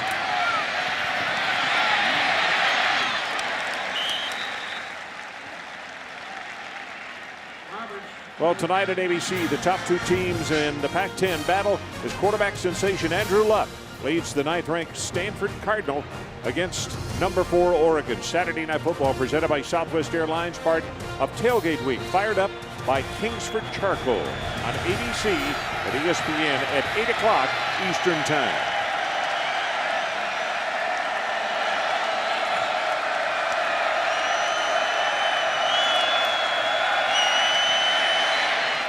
Zings this one out and has it complete. And that's Darrell Roberts, the junior out of Smithfield, Virginia. Good throw by Tyrod Taylor. 18 yards on it. Got it out with some velocity, had some protection. And this offensive line that's had its struggles, starting to look like they're making some progress. It's interesting that he had a defender in front of him who slowed down his penetration, and that is the respect for Tyrod Taylor's running ability. Wilson, and he's going to be stopped after a gain of 4. Nice positive yardage game. You know, first down 4 yards, you're running the ball. You know, with a guy with the speed of Wilson like we saw on that kickoff return, you think you may be able to bounce it, but he'll take 4 yards on a good power inside zone play anytime. Sometimes you think those speed guys, they want to bounce everything to the outside and try to turn the corner, but he just stuck it up in there. Under 4 minutes to play, third quarter. NC State 27-21. And the Hokies back on offense. Blitz coming off the left side, pass over the middle, and just a little too tall. Boykin, the intended receiver. But again, good protection. They brought the blitz. Flag down on this side of the field. Almost obscured from us.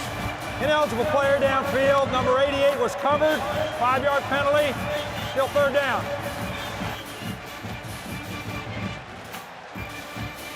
And obviously, most of you understand what he means when he says covered. Andre Smith, yes, is a tight end.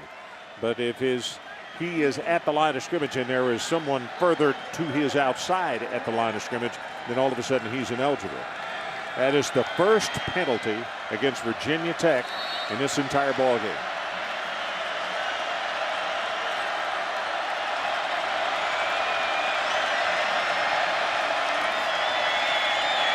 Steps up nicely at the rush.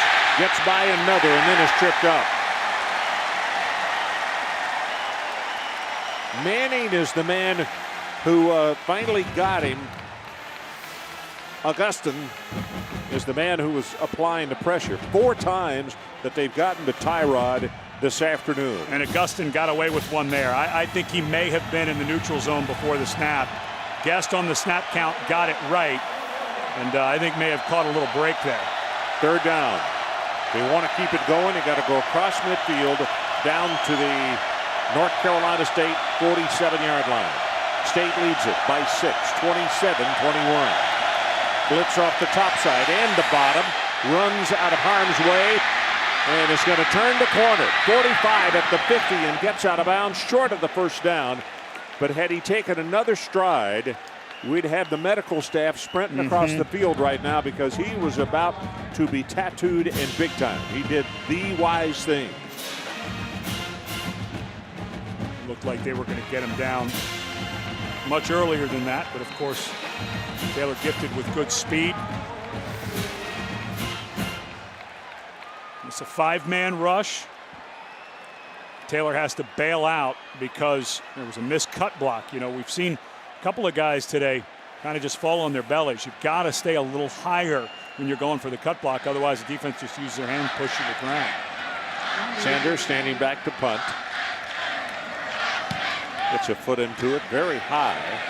Going to have to get a gunner down there or this is going to go into the end zone. And what he did, absolutely legal. Caught in midair by one of the gunners. It is a downed football at the 4-yard line. 45 yards on the kick. And that is Zach Luckett, who got downfield on the special teams. And he will get a star come Monday. Now, speaking of Monday, Monday Night Football continues with the battle between the AFC East rivals as Brady and company and the Patriots roll into Miami to face the Dolphins. Patriots against the Dolphins, 8:30 Eastern Time. And coverage will begin at 7 Eastern with Monday Night Countdown. That, of course, is served by Applebee's. So far in the second half, a little more hokey type of special teams. Kick return for the touchdown, downing the ball inside the 5. Wilson running for his life and does the wise thing and just throws it away. And it was Gale, James Gale, who was applying pressure. Gale, one of several young players that Bud Foster talked about that, you know, they got a real good upside. And he is a youngster who's a redshirt freshman out of Hampton, Virginia. And they've got several guys like that. J.R. Collins on the other side. That's exactly right. Well, you look at this defense. All their linebackers are sophomores. You mentioned the freshmen up front. We've been talking about Derek Hopkins. They're going to take their lumps, but they're going to come out the other side pretty darn good. Going to throw long. There's double coverage down there. And that's a flag. And I'll tell you, that is going to be offensive pass interference, I think. I think that Jarvis Williams put an elbow out. Well, he sure did. I may be totally wrong. Yeah, if they call this defense, I think it's a missed call. Pass interference. Number 21 of the defense. Boy. 15 yards to the previous spot. Well, I apologize. I apologize. And you see Frank laughing. Well, he wants uncatchable. Yeah, which he's probably right. But watch the left arm of Williams. They allow that hand play, but he just shoves Carmichael down. Shoves him down. Yeah, it's either a no call, or an uncatchable. But well, what you got to really they caught a break be there, careful of in most leagues. The jawing that happened afterwards would be a 15-yard unsportsmanlike. Yeah. I think NC State caught a break there. That arm play they usually let go, but Jarvis Williams clearly pushing Carmichael down. Not much there for Haynes. Davon Morgan, who's had a truly outstanding game again today. We talked about in the first half what a devastating loss it was when he went down on September the 27th last year and had to have knee surgery. And he is back, and he not only occupies a lot of space, but as a 3-year starter, he brings so much education to all those younger players. 9th tackle for him this afternoon. And they've already defended 65 plays in 3 quarters. So they've got to start getting worn out a little bit. Russell Wilson dumps it off, and he threw it a little bit short. Haynes was the man that he wanted. So it stops the clock, 1:15 to play, 3rd quarter. Really big game in the Atlantic Coast Conference for both of these teams who would like to pick up their 2nd conference win. Now for Virginia Tech, NC State loves post routes. The receiver runs straight and then cuts towards the middle. The safeties have to be aware of that and be ready to cut underneath of it. We'll see what they come up with. 3rd down. 3rd down and 9. Pressure. Flag is down, and he throws long up the far sideline and in and out of the hands of Jarvis Williams. Exum with the defense on the play. Anton Exum, redshirt freshman from Glen Allen, Virginia.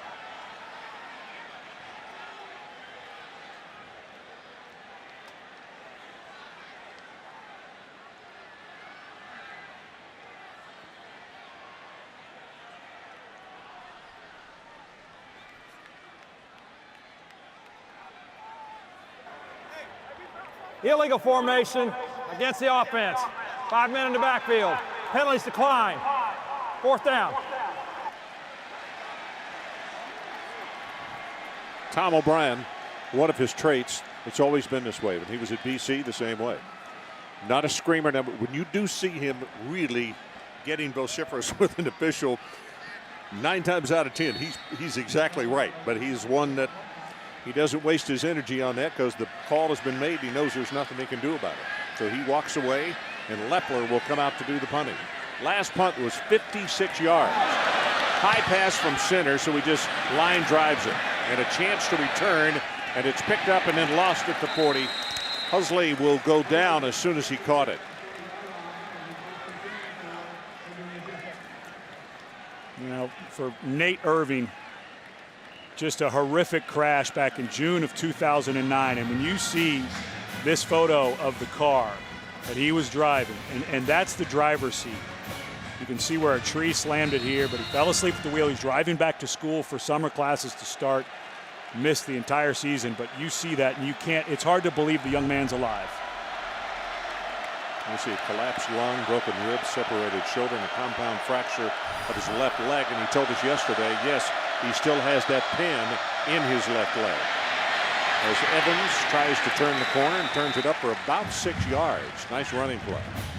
Well, and Nate Irving got cut blocked on that, which is legal. Offensive player comes out and you're allowed to go to them, but he was slow to get up as he's flowing towards the ball. Left guard Craig Nosal that comes out and completely legal, good block, but he was a little slow getting up after that.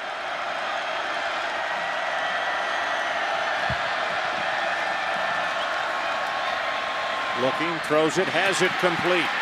Inside the 45 and down to the 38-yard line. I like this call. Earlier in the game, it seemed like Virginia Tech was not doing anything towards the middle of the field, but this time they bring DJ Coles, a big target at 6'3", 225 pounds on a shallow drag right in front of the quarterback, and it's open. It's so hard to cover that. The receiver doesn't even have to be that fast, but when he's running that far and you've got a trailer on it, well, very difficult to cover.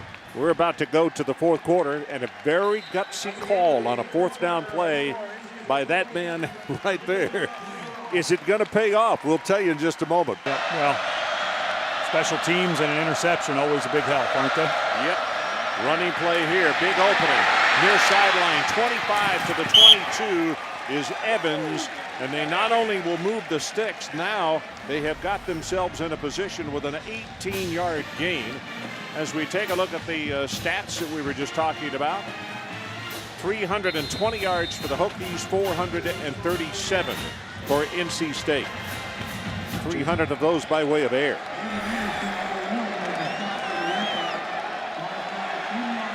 Tom O'Brien looking on right now. Mo leaning a little bit toward the other side.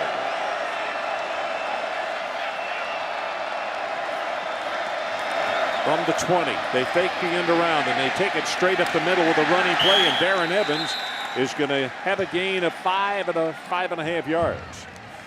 A good finish that time by the left tackle, Andrew Lanier. As Evans went to cut back, Lanier just stayed absolutely glued to his block.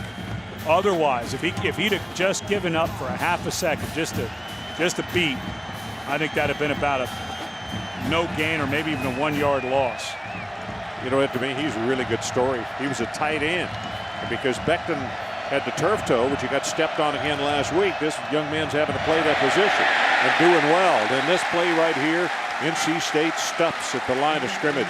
Got to be a 3rd down, and they'll need about 6 yards for the first. Well, they have seen this play a lot where the guard wraps around trying to get a block, and that time Audie Cole, the outside linebacker, watch the right guard. He's going to pull Brooks, and Cole dives to his inside. That's called wrong arming it, where you take the through. Take 3rd down here, although you're in 4-down territory. They are 2 of 9 on 3rd down conversion. David Wilson into the backfield at tailback for the Hokies. And they send him out in the pass route. Looking, gonna run it. Tyrod Taylor up the middle. Oh, what a move at the 10. Turns it back to the sideline. Knocked out of bounds. He will have the 1st down. It'll be 1st and goal from the 6-yard line. So close to getting themselves in huge trouble.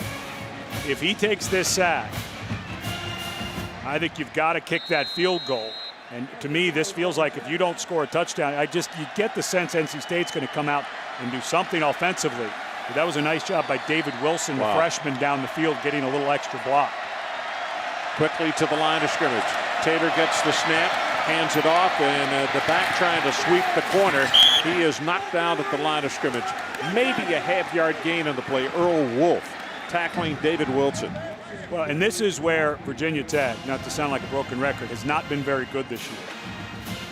Inside the 10-yard line. They get a little hard-headed, I think, with the run game, packing everybody in. With Tyrod Taylor and the way he runs, move him. Get him away from the line of scrimmage. Maybe even a quarterback draw here with an empty backfield. On 2nd down, Taylor looking, has a man over the middle, and he finds him. Touchdown, Andre Smith.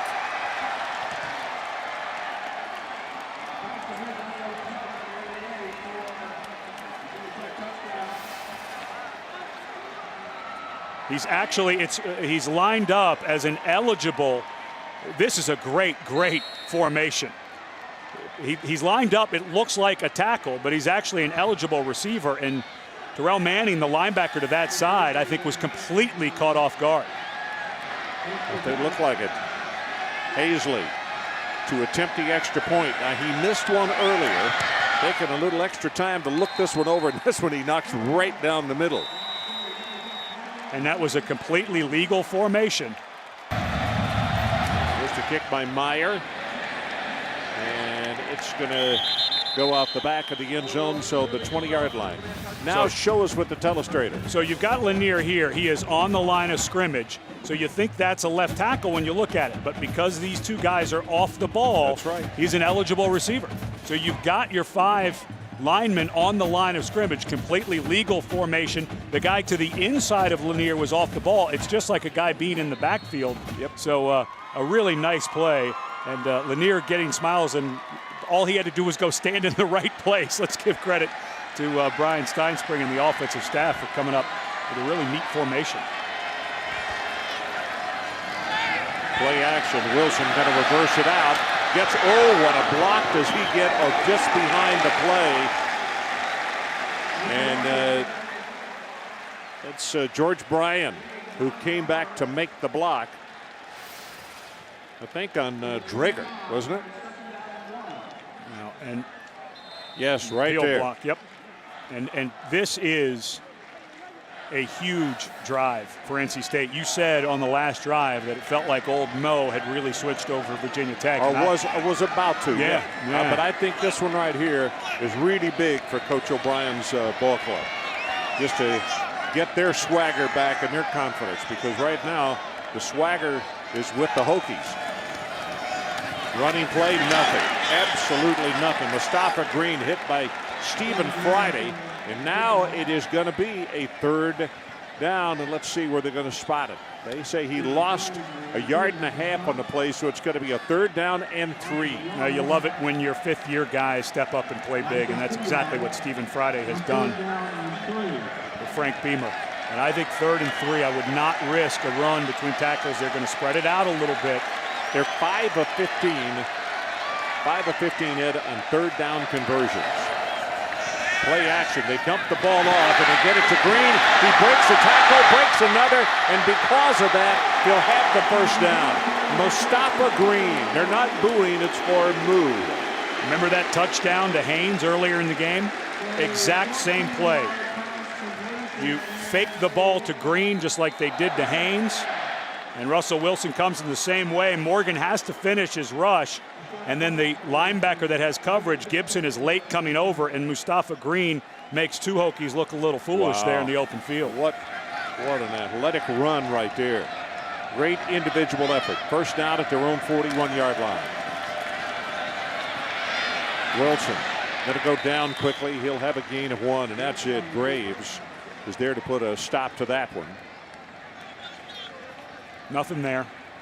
Good play. Don't want to force at this point in the game, this tight.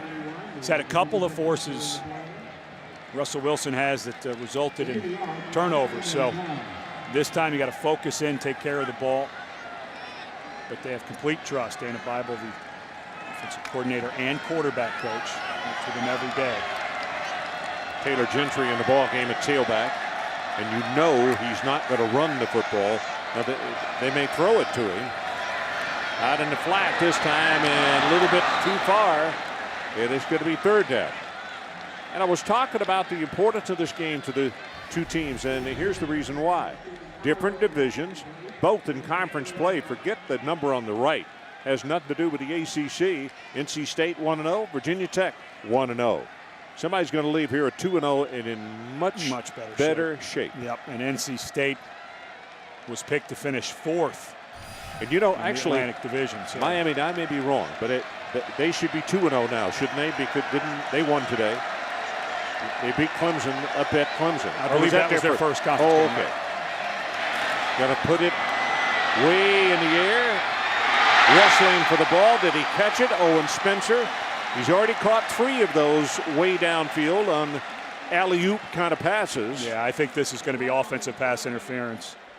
Spencer. Exum is the man who was defending. Yeah, he just ripped Exum by him to go try to catch the ball. Pass interference, number 1 of the defense. Wow. 15-yard penalty at the previous spot. Automatic 1st down. Take a look. Look out on the field at the 45-yard line. No, that's the right call. The offensive player was trying to come back. He didn't catch the ball, though, no. Yeah, but Exum had that left arm up. It looked to me like Spencer had thrown him by, but that wasn't really the case. He just was leaning against him, so that was the correct call. Yeah, Bud Foster was not real pleased. He was out on the field. Well, when you saw it in fast motion, it looked like Spencer threw him down, but on the replay, it was more Exum's momentum that took him that way. And here's Mustafa Green, nothing. Nice defense, stepping up quickly as Hopkins. Antoine Hopkins. They needed Hopkins to step up when they lost Quamaine Battle to an ACL. So they lost some depth inside, of course, and they needed Hopkins really to step up. And short, stout guy, very powerful. We saw him earlier, good athletic skills where he stepped over a cut block.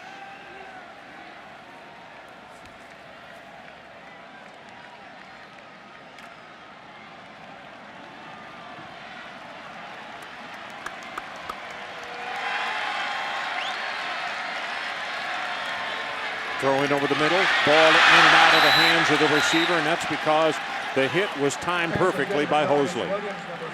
Against Jarvis Williams, it was a pretty good collision. Looks like Hosley may have partially had the wind knocked out of him. You know, you're in that area again where if you pick up 6 or 7 yards, you're probably going to go for it on 4th down. We've seen them do that time and time again. So if you're Wilson, don't be afraid to come down. You know, you're going to have 2 or 3 routes beyond the sticks, but if there's some pressure, don't be afraid to come down, pick up 7 or 8, because your coach may let you go for it on 4th. 3rd down, they need to take it to the 33-yard line. Pressure coming up the middle, gets by 1. Now he just throws it away. And that was Gibson again who was applying the pressure. Well, and this is where Bud Foster keeps you on your heels. Remember, a couple times earlier in the game when we saw 3rd and long, we saw coverage. That time, almost an all-out blitz. He brought Gibson, who got free. And, just does a wonderful job of changing up his calls so you can't start getting into a rhythm and expect, okay, on the last 3rd and long, they didn't come.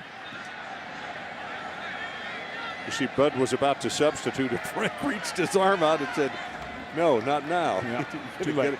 Got to get us a penalty here. We don't need that. Here's the punt. Fair catch is signal for and made at around the 12-yard line. So let's take a timeout. 28-27, Virginia Tech. The preparation of that burger. David Wilson in the backfield for Virginia Tech. They have a 1-point lead. Here's Wilson. Nothing doing. That is Augustin, the redshirt senior out of Oakland Park, Florida. Time right now to take a look at our Pacific Life game summary. Well, a game that started to look like it might get a little out of hand. Russell Wilson was playing at a high level in that first quarter. There finds his tight end Brian, but Virginia Tech clawed back a kickoff return for a touchdown, and that one on a wonderful design play to the tight end who was lined up what looked like as a tackle. Going to go long up the far sideline, and diving for the ball is Danny Cole. Can't get it.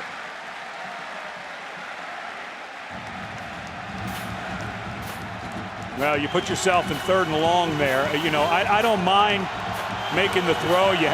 Cole had a step on Emerson. Ball thrown a little to the outside, but now here comes this crowd. Finally, I think for Virginia Tech, I don't think you want him in the pocket. I think you want to move him or some type of draw or screen. I think him getting out of the pocket has part of the equation of picking up a 1st down, probably. Darren Evans is the man in the backfield with him. Tyrod Taylor looking, gets it out to Evans, and Evans dropped the football. It was well defended by the Wolfpack. Out there was number 56, Nate Irvin. Slade was there as well. But you go back to that throw to Cole. Again, I get it. You want to try to get one down the field, but you're backed up.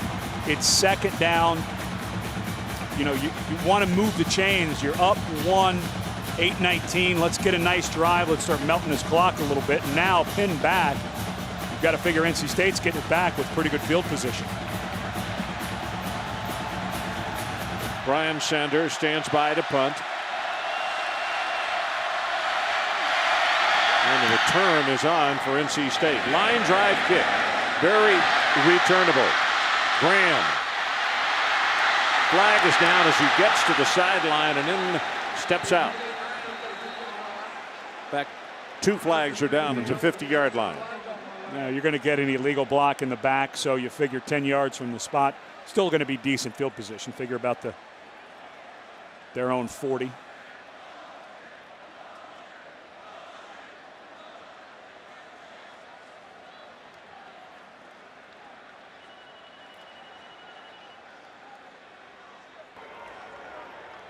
Trying to return, block in the back against the receiving team.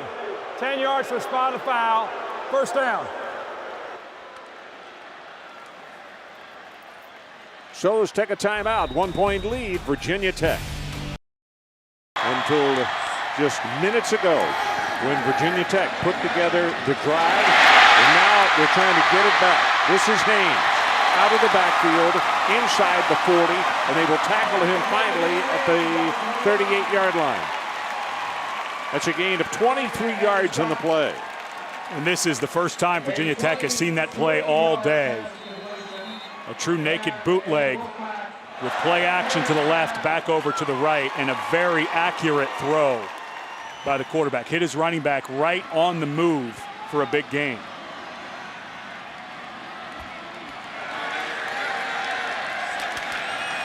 On first down, we'll go with the running play, not much. Davon Morgan up very quickly from that safety position to make the hit. Now, if you're Virginia Tech, you've got to start watching this clock closely. Because if they get down, if NC State gets down into field goal territory, you've got to start thinking, if that clock is melting away, how much time we want to leave. You'd like to keep a timeout or two in your hip pocket, but you've got to start thinking, as that thing melts down, we might need to save some for our offense to go back on the field. Well, second down and 10.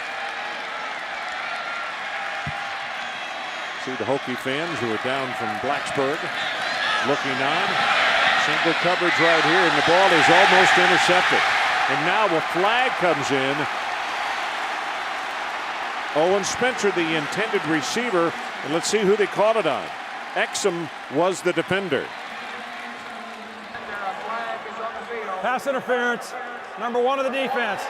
15 yards to previous spot, automatic first down. Ball underthrown a little bit by Russell Wilson on purpose. Here's the very tail end of the play. You know, I'm not seeing much there. You know, this part of the game, those guys are both putting their arms up. I think you go with a no call on that one, and that's Andrew. Yeah, left guard. Andrew Wallace, the left guard, is the man who's down. But I just think you let that one go. I'm just not sure you make that call at this point in the game. ABC's new drama, Detroit 187.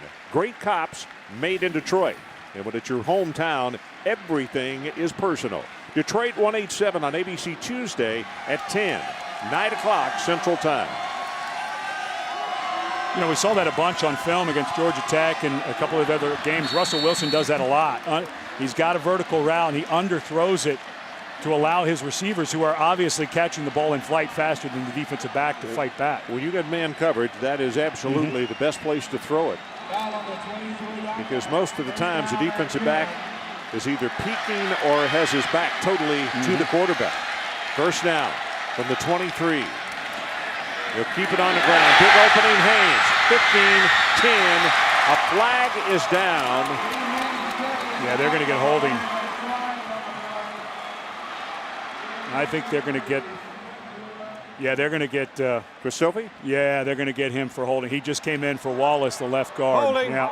62 of the offense. And it was. 10 yards to the previous spot. Still first down. Duran is working against Lindell Gibson. There he is right there. And watch as he gets up on the linebacker. Just absolutely hugs him. And so when Gibson tries to go off, that's the proper call. You know, as soon as those hands get outside, if you get them inside, you can grab cloth all day long, but you get it to the outside and they see that jersey move, they're going to call it. First down after the penalty. New line of scrimmage is now the 33. Boy, here comes big pressure, going to be hit and knocked down, and that's Drager. Chris Drager, and that is a gigantic defensive play for the Hokies right there. Well, for NC State now, you've got second and call it 20. You 6, 7, 8 yards you want to look at. That gets you into field goal range and then gets you into a third down that's manageable. So some type of slant, maybe run some vertical with a cross route underneath of it. You need 8, 9, 10 yards here, I think, for a manageable third and to get back into field goal position. Russell Wilson tries to get outside, backside pressure. He just throws it away. And it's going to be a 3rd down, and it's John Graves again with pressure. Well, and this offensive line for NC State, they're not getting blitzed. They're getting pressure with 4 for Virginia Tech. So now you've got to expect they're going to play coverage again. You are not in field goal range. Tchaikovsky, his career best is 48 yards. You're just outside of that. You get a feeling that Tom O'Brien is not real comfortable from this spot. So 7, 8, 9 yards. Don't think first down here. Maybe a wide receiver screen. You've got to get something to get into Tchaikovsky's range. 28-27 our score. Virginia Tech. 5:31 left in the game. 3rd down. Look in pass, got it, and then a chilling tackle by Whitley. Oh my goodness. Jay Smith did not go one breath further after that pass was caught and the hit was made. And now here comes number 36 on the field, Josh Tchaikovsky. Now he hit his last, but in the first half, wow, he tried to overkick one because it had a little bit more length on it, and he really came across it badly. Yeah, and this is a long one. You're 42 yards. You know, a guy who's in his head a little bit, missed 2 last week, may drive this ball. Virginia Tech's been getting penetration. Well, let's see. It would put him on top. A 42-yard attempt. Kick is on the way. He got it.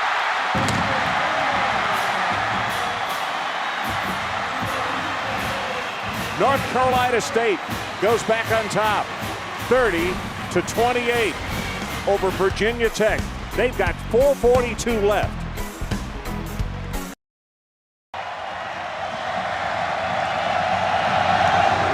Tchaikovsky with the kick and returnable from the 10-yard line by Wilson. Wilson, good coverage by the Wolfpack. Going to be stopped this time at the 23.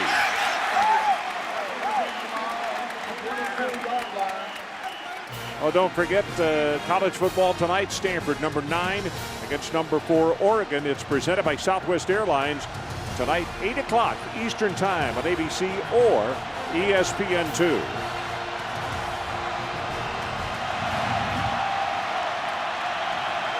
Four minutes and 35 seconds left in our game. And the Hokie hoping that his guys can get it going. Tyrod Taylor, and the ball incomplete.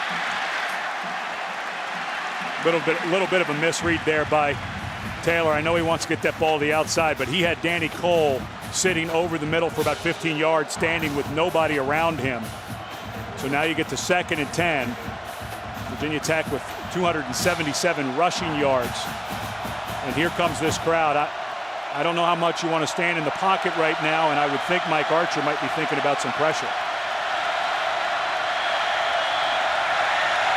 Smith in motion. They go with a running play. Evans turns the corner, has the first down, plus about 5 more yards. He'll take it to the 40. And in fact, let's count it off as a gain of 16. Nate Irving on the stop. Well, not only a good job on the end of the line of scrimmage, but an excellent cut block by Danny Cole. He got out on his defensive back, and you know, I'm not so sure I would call another pass play unless it were some type of screen or something. Right now, the run game for Virginia Tech with Tyrod Taylor and Evans is cranking up.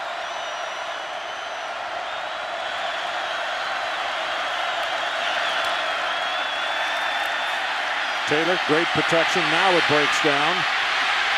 Going to run it. Ran into his own man and got free.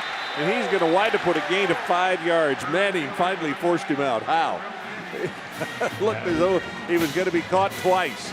He's pretty gifted when things break down. Yeah, he's about as accomplished as they get when freedom is needed and God-given talent takes over. Yeah, no question about that. 107 rushing yards, and many of those once he's had to scramble when the pocket breaks down.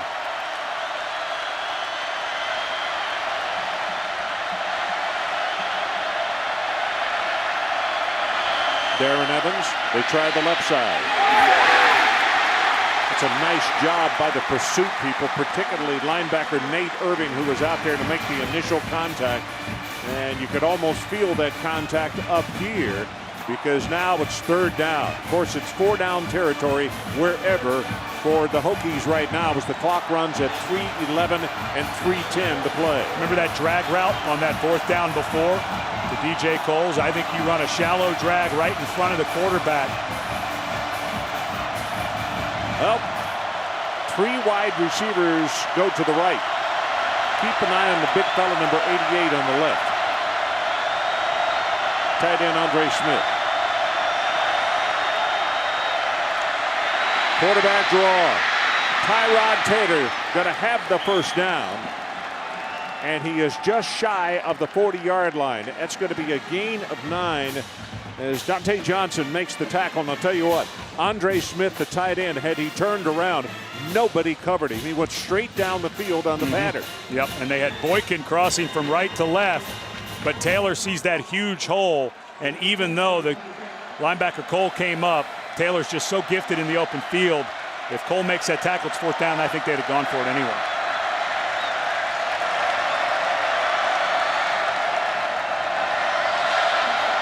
Quarterback keeper's got his big tight end blocking for him there, but this one's only going to go for a couple of yards. Clock runs 2:10, now 2:09. And if you're NC State, now you have to start thinking.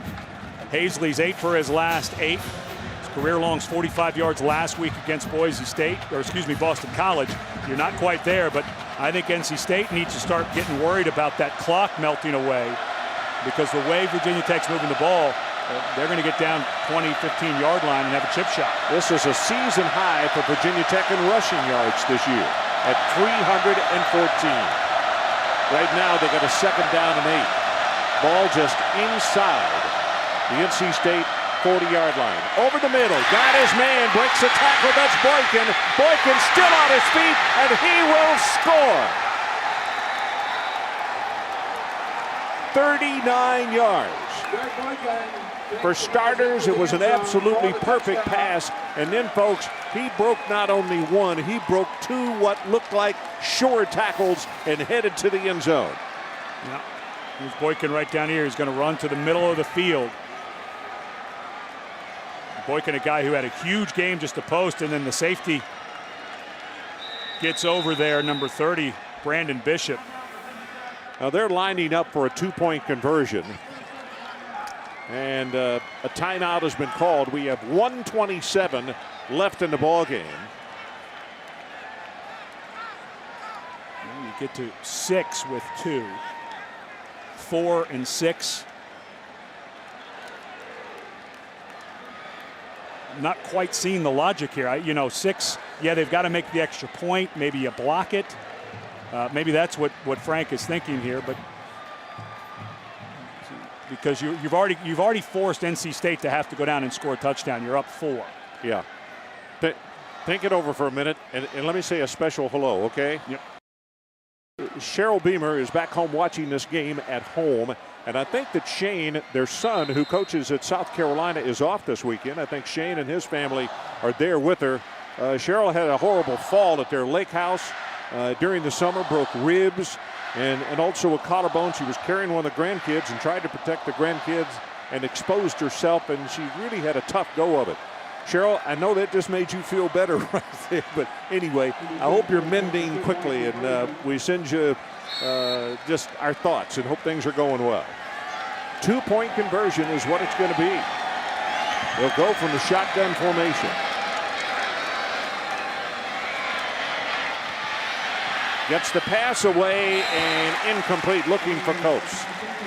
Cole was in the back of the end zone and could not get across as the pass was hurried, and I think somebody may have hit his arm on the play as well. Yeah, and I think I get the logic here. So the 4, 5, and 6, you say they still need a touchdown to beat you, but you get to 6, you may block the extra point, keep it a tie. Also, if you get to 6, they score.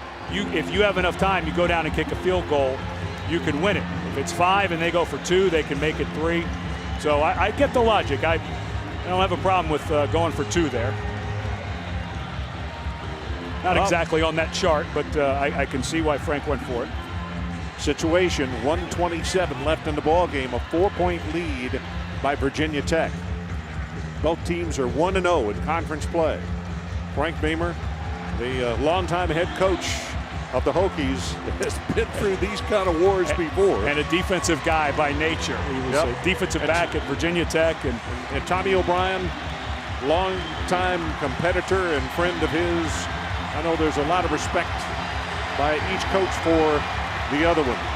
Well, and you've got to think Beamer, with his background on defense, wishes the offense would have eaten just a little more clock. You'll never, ever give back that touchdown, but you'd rather it be 27 seconds than a minute 27 with this quarterback you're about to face. What an effort by Boykin after the catch, though. I mean, that was above and beyond. Meyer prepares to kick it off. Keep an eye on T.J. Graham. And this one is not going to be, yes, it is going to be returnable. From 2 yards deep, he'll bring it out. Graham running for the sidelines, and what normally happens when you get one that deep at an angle, you pay for it by hardly getting back to the 10 or 15-yard line. And now with a minute 19, 3 timeouts, needing a touchdown. The nice part for NC State, they've got all of those timeouts. You can work everything. Just remember, though, the clock is going to start to work against you once you start getting out towards midfield. If everyone's spread out and it's going to take 8, 10, 12 or more seconds to get everyone back and going, use the timeout. Do not wait and let time burn off, because the clock will go fast if you're underneath the sticks. Mustafa Green is the man to keep an eye on, number 33 in the backfield. They get him out as a safety valve. Now looking deep over the middle, battling for it. It's intercepted by Virginia Tech. Back to the 40, the 30, to the 20-yard line, and down the sideline. Hosley finally got to be stopped before he gets it to the end zone, out of bounds at the 6-yard line. Third interception for Hosley, and a poor decision by Russell Wilson. You just don't expect to see a guy, third-year starter. He was in the pocket. He thought about throwing it away. Watch as he starts to move around, and at the very last second, looks to go to throw this away, and instead he throws it up into the middle of the field. He's trying to find Darrell Davis, but you just can't hang that ball up there. Live to play another down. You've got all those timeouts. There's no reason to force that. Oh, Hosley being congratulated by Bud Foster, his defense coordinator. And Bud saying to him, his son, 3 interceptions. It's all good coaching. North Carolina State trying to get somebody on the field late. That's the reason the flag came in late, because that person had not gotten beyond the neutral zone coming on from the sideline. And Evans will be stopped inside the 5. And the reason you run the ball here instead of take a knee, you were right on the edge of being able to run out the clock with 3 knees because of the 3 timeouts for NC State. So you run the ball so it eats more time per play. play. Number 1 in defense, half the distance to the goal, still first down. And that's the reason the man who did not get back on. And for Hosley, let me tell you this. That ties an all-time Virginia Tech record for interceptions in a ball game at 3. And you look into the eyes of a very disappointed Russell Wilson, who had a truly outstanding afternoon. They had 490 total yards. Passing yardage, 345, and the 3 picks. Very, very large in this ball game. And they'll keep it on the ground, running for the end zone, and the scoring is Evans with 28 seconds left in the ball game. And for people who will see this score tomorrow in their local paper, but maybe you're not necessarily in the Atlantic Coast Conference part of the world, they'll say, well, hey, Coach Beamer's got them going again, and they handled NC State pretty readily. Well, that's not the case. It was very, very tight the entire way. And all of a sudden, Virginia Tech sitting at 2-0 in the Coastal Division. Miami got a win today against Clemson. North Carolina, with all the mess that's going on over there with the NCAA investigation. Hazley with the extra point. That's good. So 41-30 the score. But Frank Beamer will have a bus ride home to think about this one. When you look at where they are in the state of Virginia, and to bus to Roanoke to catch a charter plane from there and then come down and then bus over here, just actually easier, more comfortable on the players. So that's how they will head back home as soon as their chores are done here at the stadium. Well, and everybody in the country wrote them off after they lost Monday night to start the season against Boise State, and then just didn't play very well in the rain at home against James Madison. A huge upset, FCS over FBS. Righted the ship in the second half against East Carolina, got a big win there. A great shutout last week against Boston College, and now come in here in a game where gave up almost 500 yards of offense, but they got key stops from that middle of that second quarter on. But Foster made a couple of adjustments, and he kept telling us, guys, this guy Hosley, we changed our defense up a little bit. We have some guys in the secondary we really like, and now we're starting to see why. But, you know, put that into perspective.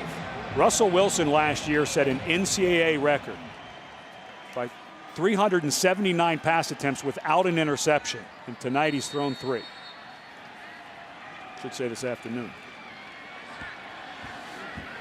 Well, it's after 6 o'clock is evening, so this evening and this afternoon. See, it took that a long time to throw 3 of them. Yeah. Well, here's the kick on the ground, picked up at the 40. And the clock runs at 22 seconds now. So it's going to be Virginia Tech going to 2-0 in conference play, 3-2 overall. And for Coach O'Brien's ball club, they will go to 4-1 overall and 1-1 in conference play. And I could simply say to North Carolina State people who are disappointed at what has happened in the latter stages of this ball game, and the Hokies holding on to come up with a win. This man is almost there, and you not only is this ball thrown for the end zone is knocked down. I think what happens when you got a guy like Tom O'Brien here, and it took 4 years to start getting the thing really going, is once you get your program turned around the way he wants it, you're there. You're there to stay, and it will be maintained as a good program. Against the offense. 5 men in the backfield. 5-yard penalty. Still first down. And he is a fighting. Naval Academy graduate, for people that don't know about Tom. Then a Marine, was at Boston College, and then decided that he would be interested in taking this job down here. Yep. And between athletics and scholarship, he's very big on both. And the one thing that he talks about all the time is no highs, no lows, right down the middle. And a rough day for his quarterback, game that looked like it was in their hands, gave up a kickoff return. They're not going to vary on their plan at all. Pass over the middle, tackle is made, and it'll stop the clock until they get those changed down there, and maybe one more quick play, and that's it. Yeah, well, you're only down 11, so if you got one like they tried on that first play and got an onside kick, but now I think they're going to have to just let this one run out. Yep. The clock shows double zeros, and this one will go in the books as a win for the road team.